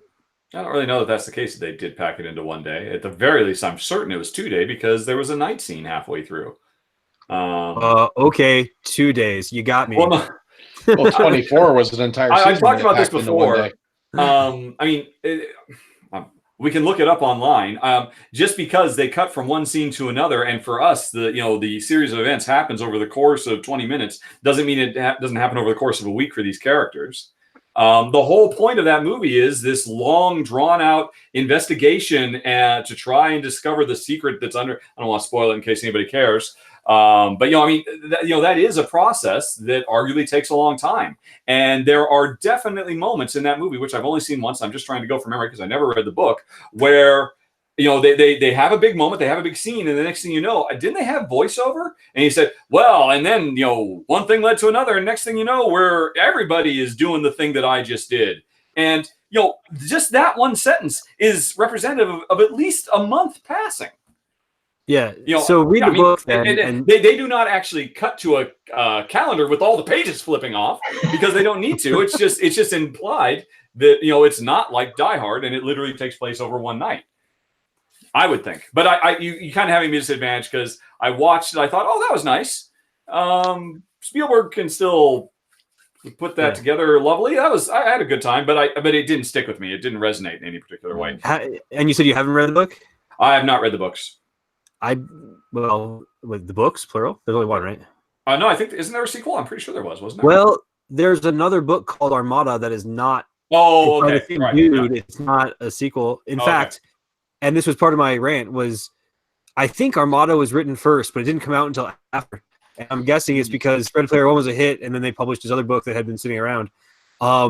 Because Armada has some of the same ideas as Ready Player One does.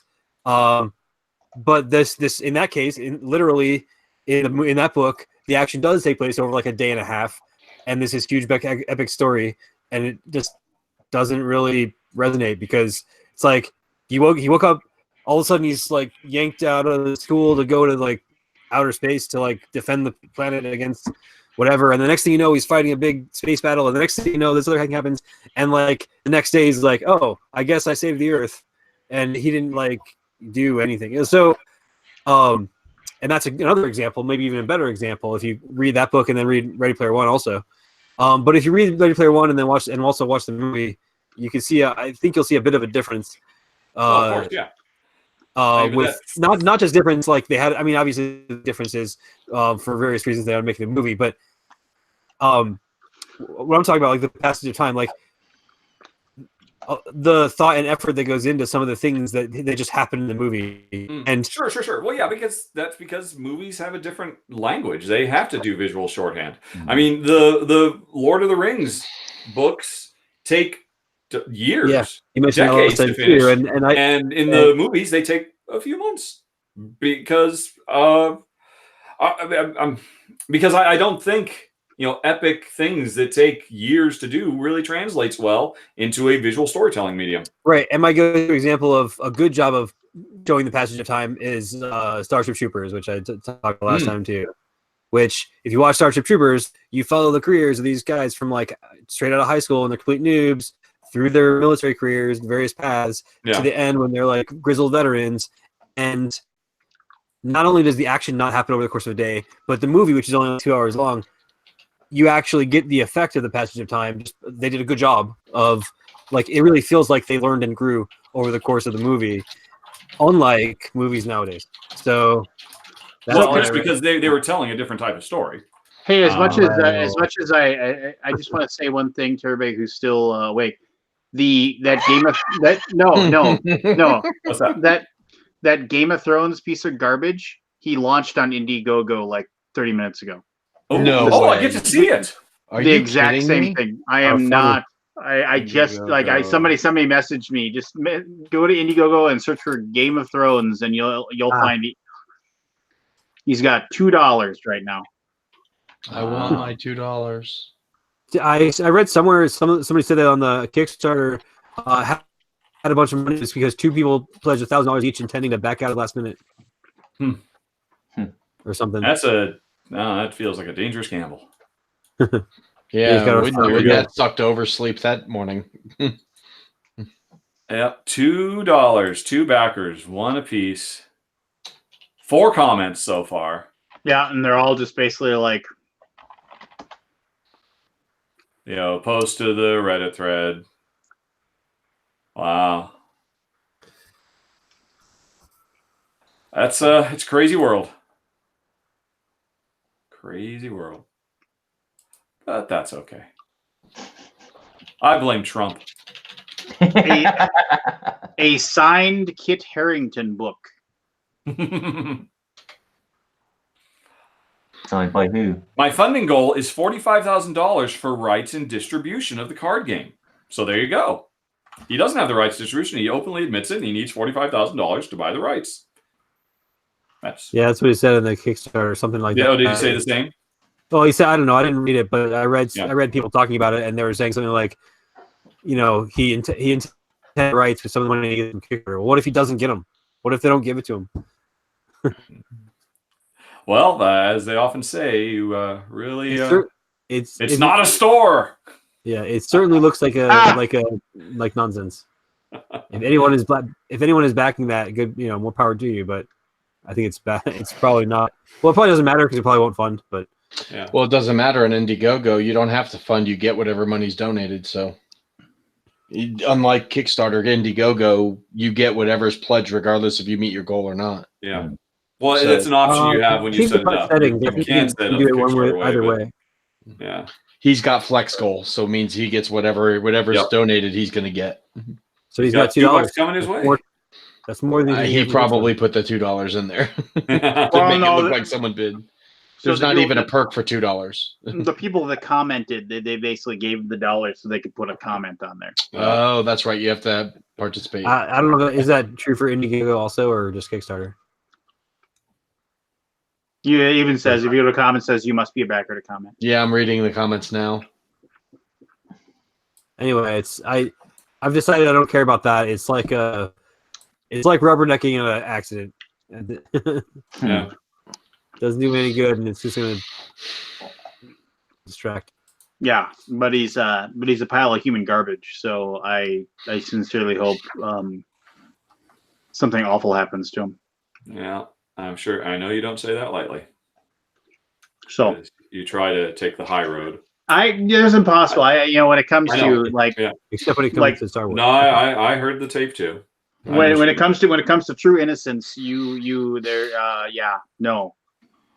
I mean, and you know what? The closest I'm going to come to a high road is that I don't have definitive proof that is that guy, right? Yeah, I don't.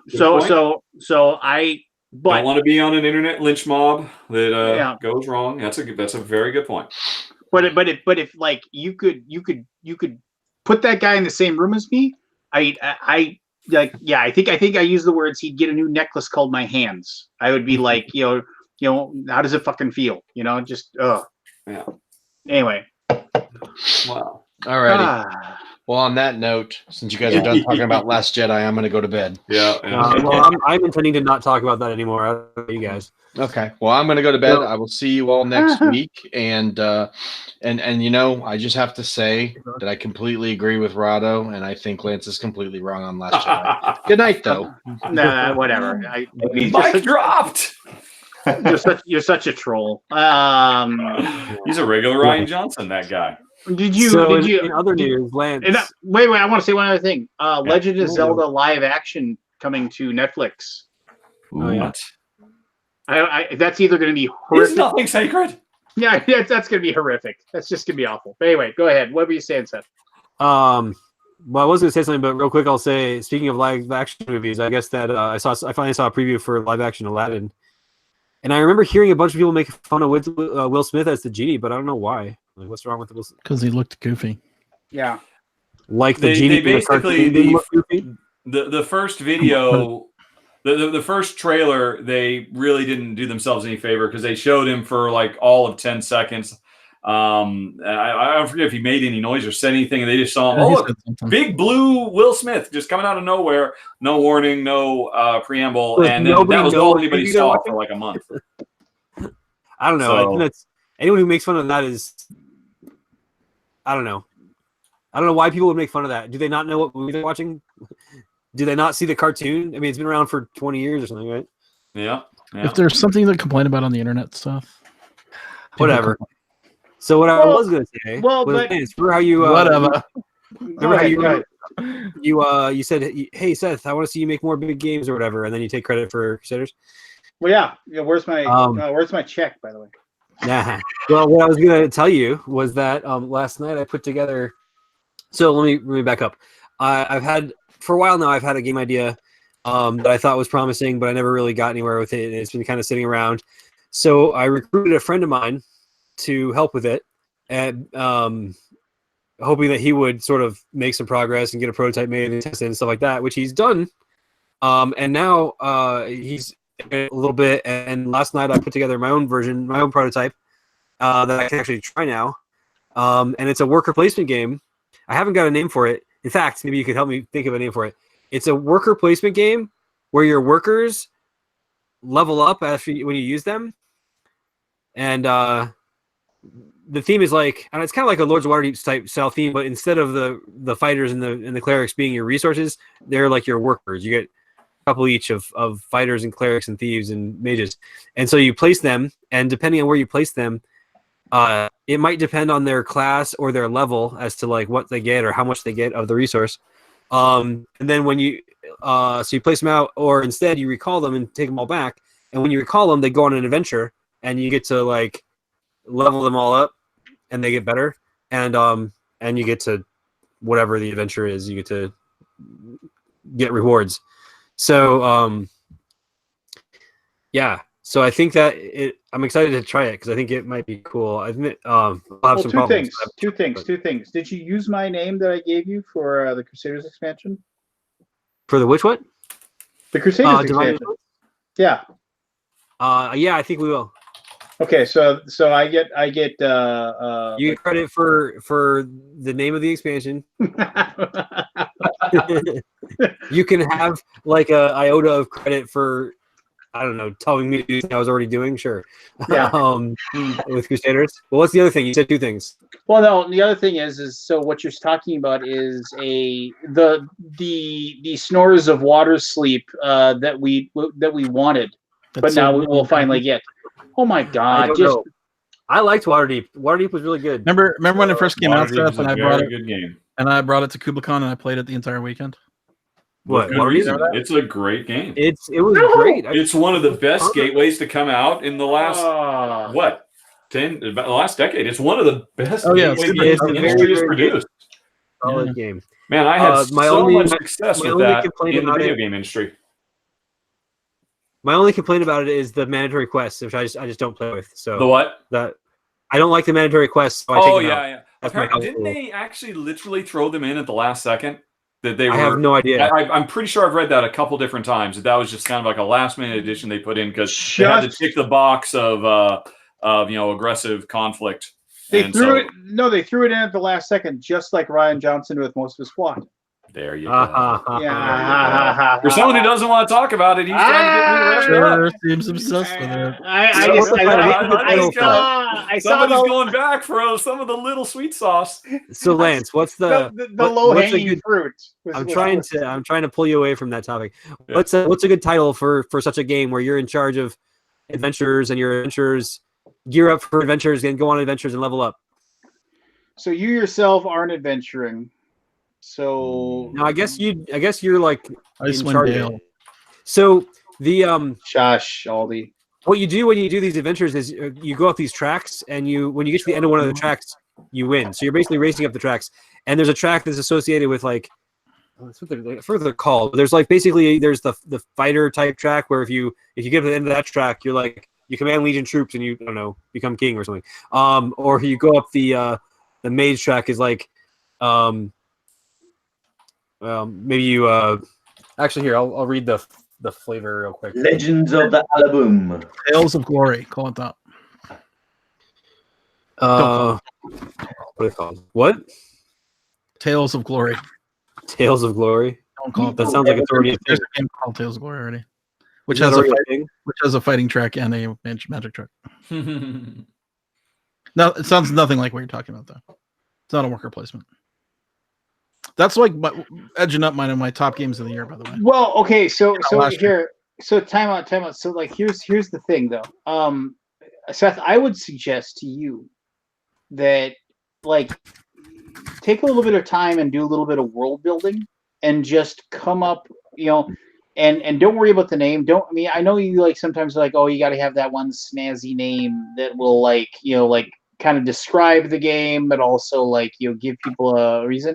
I mean, look at I've been lucky enough to play Dwellings of Elverdale a few times now, and that's the new Luke Lore game. It looks really cool, but I can't not think it's Dwellings of Everdale because Everdale is a game and Everdale looks awfully similar. Okay, but that's fine. But I mean, here's the deal though. That name means absolutely nothing other than the fact that it's just part of that world building that guy did. So. Right. So if you come up with an overarching like idea where it's like, oh, that like yeah, I'm just throwing this out there. It doesn't have to be this. It's like you have your 4 different things. Like if you go up on the warrior track, then it's because you become a general and you bring the kingdoms under your rule and lead them to prosperity. If you're the mage, you unlock, whatever master of arcane arts there is, and you'll find the untold secrets of the whatever. If you're a priest or a cleric, then you bring a new age of enlightenment and empowerment because of like the throngs of followers you have. If it's the rogue, you could say, it's like you don't call attention to yourself, but you live out your days in riches and luxury as the head of the guild, all of the thieves guilds, something like that. Fine, whatever. Those are your like 4, quote unquote endings. But then just come up with an idea for like, what is this world? Why is it in this state of disarray? Why is it? It's like you could call it like you just start with something like to conquer the lands or to conquer to conquer your. Or to fulfill your destiny kind of thing or whatever, and then work off that, and instead of like come up with a decent. I'd even work on it with you if you wanted me to try to write something for you. I mean, that's kind of like my job anyway. So I mean, so I mean, yeah, and it sounds cool though. I mean, color me intrigued by the idea. Well, I will. Hopefully I'll get a chance to playtest it soon, but I'll probably bring it to Origins with me. Yeah, I play. Where did the title Eminent Domain come from? So the title Eminent Domain came from the idea that so you were a space emperor and you were annexing planets and whatever. It was kind of like Eminent Domain, only you're the government and you're annexing the planets that you come to or whatever. And then also it has so that's people when they just heard the name, they're like, "What is that like? Sure or something?" I don't want to like. They weren't excited about a game about some kind of legal term. But as soon as they saw it in context with the cover of like the vast spacescape or whatever on the cover of the box, that complaint completely ceased because like it's almost like a double entendre or something. You got you're the government and you're annexing planets on the one hand, so that's like the sort of legal definition tie-in. But then just if you think about like just the words, like irrespective of the legal definition, if you like space is like your eminent domain. You are like the emperor and this is your domain kind of thing. So it was kind of I kind of liked it how it was sort of had a double meaning for me. Then I'm going to suggest you call your new game Manifest Destiny. Because it's about little men and their destiny. There you go. There you go. Does it also have a tie-in with what the term Manifest Destiny sort of means? Oh, Manifest Destiny is just about the American ideal of how we white people were chosen by God to take over this great continent. And that's what. So Manifest Destiny would not be a good choice for that because the roots of Manifest Destiny actually gave us. We were under the impression that we were like the American people were put there to take over those lands and take them for ourselves, and because we had to bring them under. Our righteous hand of how we knew better. Yeah. Manifest Destiny. You could take Manifest Destiny back. That might be an okay title for a Crusaders expansion. Yeah. Actually, yes. There was a really, really good old computer game called Destiny of the Ancients, if I remember that was. And so like I was thinking of that. Yeah, that was a really fun computer game. God, what was that? Was that on my Commodore 64? It had to be on my Commodore 64. I could switch it up and call it Destiny Manifests. Yeah. Destiny Manifested. Something. Well, currently I'm referring to it as Worker Learning, which is not a good title at all. Well, I mean, what about something about like Equal Evolution? Claim Your Destiny or Not like there's Destiny in there. Especially with currently the goal is to get to the top of one of the tracks first. So like something to do with that would be good. Like you're attempting to do one of three things first, and each thing is being a significant thing. I'll think about that some more. Anyway, so that's one. And then two. You're welcome. I was kidding. The other thing. The other game that I'm working on, Lance, that is also a bigger game or whatever. Do you remember when you were talking on your podcast to Mike about his game? Yes. That he was working on? It's sort of a mashup between Eminent Domain and El Grande. Well, he last October when he came to town for Rincon, he actually brought that and finally showed it to me and we played it a little bit. And then he left it here for me to like work on and stuff. And then I didn't do a whole lot with it because I wasn't playtesting much at the time. But a couple of weeks ago, I actually started playing his game and working on it and developing it and stuff. And it's coming along and it's pretty cool. So, how dare you? I'm never going to get to play Alter Ego, am I? Because that was my first choice for what your title should be, actually. On the up, get back to work on that. In that news, I haven't really worked on the game, but I hired an artist to like start doing art for it. Oh, really? Yeah. To what end? To inspire you? To inspire Mike? To get moving. And just to kind of kick yourself in the butt because look, there's a guy working on it now. I guess I better. Yeah, and the stuff that he's going to work on isn't stuff that's likely to change. So I don't feel bad about getting that done. I thought maybe it would help me. It's on the list. It's always been on the list. And there's lots of stuff kind of slips in front of it. The guy I've got doing it, he's a webcomic guy. Oh, wow. And he has a webcomic anyway. His name is Brian Patterson. He does a D20 Monkey. Is his website. And he's done some art for us before for like Chimera Station and maybe something else. And so I thought it'd be good to have his. Oh yeah, he did some of he did all the tech card art for Oblivion, which a lot of people were like saying was too cartoony or something. Mm-hmm. I liked it. And I didn't mind that it was cartoony because it's kind of a parody of government. But anyway, So yeah, I thought it'd be cool, and I was kind of hoping, and I don't know if he'll do this or not, but I was kind of hoping he said he would help like create storylines for these characters, like beyond. So there's gonna be, it's a vigilante hero game, right? And so you've got your characters, and they're gonna be original characters, not like Captain America or whatever. And so it'd be cool if they had like backstories and stuff. And I secretly wish, or would like, or would think it would be cool if he were interested in doing a webcomic about like this world or whatever, Sure. in which this game exists, and then there could be stories about these characters doing stuff, and then these characters are the ones in the game. I don't know if he's that interested in that, but he did say he wouldn't mind like helping with like little backstories. I thought we might be able to include in the rulebook or something, little backstories for the characters, like 2-page backstories or something. Little comics, little tiny comics.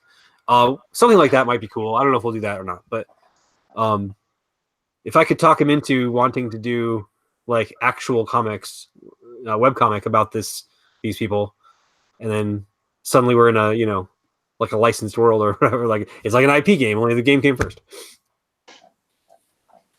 Anyway, Okay. So yeah, something's going on with that, although I haven't really played it in a long time. Oh, I'll keep waiting. Ah. Absolutely. And in the meantime, just I did, however, for your other game, just go to fantasynamegenerators.com, choose city, and pick one. I did, just for you, Richard, I did create a 2-player variant for Emperor's Choice. Yes, I've heard that from your coworker. But wait, no, I hadn't heard it was just for me. I was assuming it's just to make money. Would be the real reason to do it. No, we're gonna include it for free. It's not gonna cost anything extra. Mm-hmm. Well, no, but yes, but by including it, you are increasing the potential audience for your game by a significant margin. We thought it'd be a good thing to add, so I put some thought into it and tried something, and it worked pretty well. So I worked on it a little bit, and then I think it's pretty cool. It's tough because it's an auction game. How do you do an auction game with 2 people, right? You can. You published Homesteaders. Yeah, Homesteaders and did a a 2-player variant for Homesteaders, and originally Homesteaders didn't have a 2-player variant. Oh, is that true? What? That's the case, Alex. It didn't come into your guys' door. It was the 2-player. No, the first printing of it didn't have 2-player rules. Oh, really? Oh, I didn't know that. No, it was the 2-player rules were sort of developed, I guess, by Alex after the fact, and we included them in the second printing. Okay. Yeah. Totally changed the subject. Whatever happened to Alex? He got married, switched jobs. I think he moved to like Portland, but then he might have moved back to Seattle. I'm not sure. He lived in Seattle back in the day. Mm-hmm. At one point, many years ago at this point, so I used to go to Seattle every summer. My sister lives around there. My friends live there. And I would go and play Frisbee and stuff. And that's where I found Homesteaders in the first place. I somehow went to some game night where he was, and he's like, "Hey, play my game." Some years after I first met him, but some years ago, he had another game he was working on. It was sort of like semi-cooperative about witches. I forget if it had a title or not. It was a worker placement game. You were trying to get stuff to like, I don't know, put together a recipe, basically, like make a spell or something. I don't know, get components and make a thing. Sure. But it was semi-cooperative in that multiple players could win together.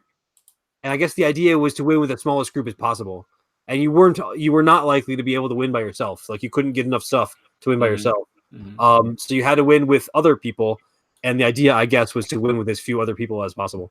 It was kind of neat. It was worker placement, and you had a witch and like a cat or something. Like your cat was like a sub worker. Yeah. So I played that once as a prototype, and I don't know if he ever finished that. Then sometime after that, I remember, seeing him. He popped up again out of nowhere. He disappeared for a while, and he popped up, and he was interested in doing an expansion for Homesteaders. And he started working on it. I think he posted about it. You can see his post on Board Game Geek. And then I think he got busy or something and disappeared again.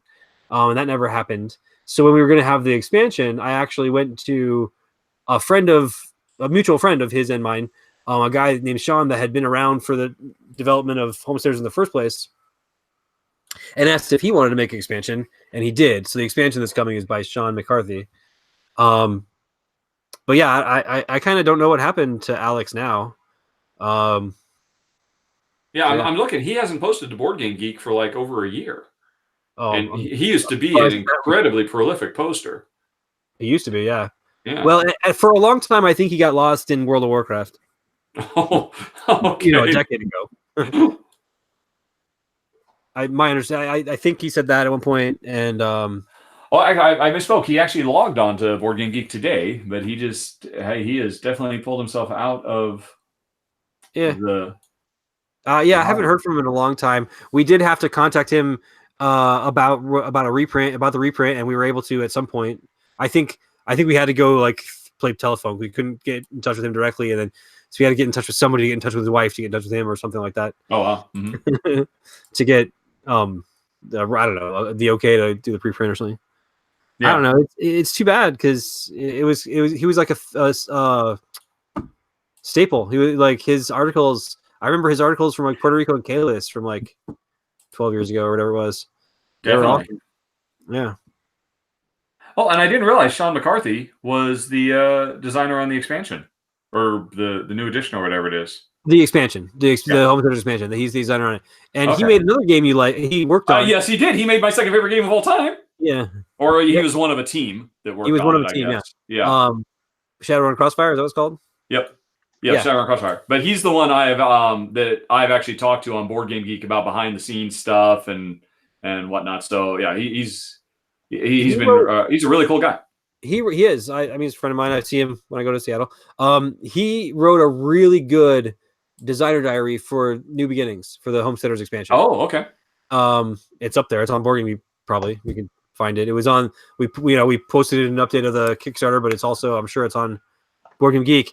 And that's how I wish other designer diaries read. Like I'm not sure if I could describe it. It's actually in two parts. He talks about like what he was planning going into it, like how he decided what was going to go into it based on like, what was lacking in, he had 10 years or 8 years of Homesteaders being out, what people were looking for and missing from Homesteaders, what he thinks could be improved. Mm-hmm. And then how he addressed those things and how it turned out. Like, it's very comprehensive and succinct. It's not like super long or anything. But it's like a really good description of the thought process. And I wish other designer diaries were more like that. Some are better, some are worse. I really liked also Donald Vaccarino's. Some of his designer diaries were hilarious and fun to read back in the day. But sometimes you read a designer diary and it was like, oh yeah, I had this idea when I was in the shower, and that would be cool if I did this thing, and so I did, and it was awesome. Like, and that's that's sure. I guess it's a designer diary, but it's not a design diary. It's like it's not interesting for people who want to read a designer diary. So yeah, I thought his was really good. It did a really good job of explaining why all the pieces are in there and what and how he came to them. Yeah, I'm looking at it now. It's a two-parter. Yeah. Yeah. So he's really thoughtful. He also last I saw him, I think, which was actually a couple of years ago now. I haven't been to Seattle in a bit. He had a Hanabi expansion or Hanabi variants. Seaberry. Bye. He had some like special rule, like extra rules that you could play. Like it was basically like a Hanabi expansion. Like you could play Hanabi with like these extra stuffs or whatever.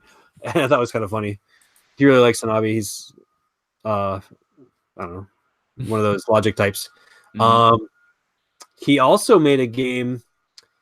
I guess he knew people. What was the name of that thing? There was some video game. I can't remember the name of it. And he did sort of like a board game version of it, or a board game based on it or something. It was kind of an economic board game, sort of like Homesteaders, only way different. And I played it with him at Sasquatch a couple of years ago. But it was IP, but he was like, he knew the people and they were down with having a board game made. And I don't know if he ever finished it or not. There's some behind the scenes secrets, I guess. Yeah. Secrets, but that have come to nothing as it happens, but still, not everything makes it. Okay, well, it looks like everybody's dropping off, Lance. Well, that's fine. They suck. No, that was me subtly getting ready to drop off. Oh, okay. Well, there you go. Well, they suck, but not me. Yes. Go make sure if you haven't done so already, report that Indiegogo guy. I'm sure a million people are already reporting him, but the more people that report him, the more that they'll look at it and they'll say, "Get rid of it, trash it, destroy it, make it go." And a guy reimagined the original lightsaber duel between Darth Vader and Obi-Wan from New Hope. And just kind of did a cool little fan service. If J.J. Abrams had done it, basically, it's worth a watch. If you're still the same thing, but with more explosions, or what? Yeah, some lens flare. Lens flare. Yeah, lens flare is what he's famous for. Right? Yeah. Well, where is that? Where can I find that? Just go Star Wars. I can go search Star for Wars. it. Star Wars SC. It's like SC for scene. Star Wars Scene 38 reimagined. And it's got a gajillion views. You'll be able to watch it on YouTube, I guess. Yeah, on the tubes. So worth a watch. Anyway, good night, everybody. Have an awesome evening. I'll see you next week. Bye. All right. See ya.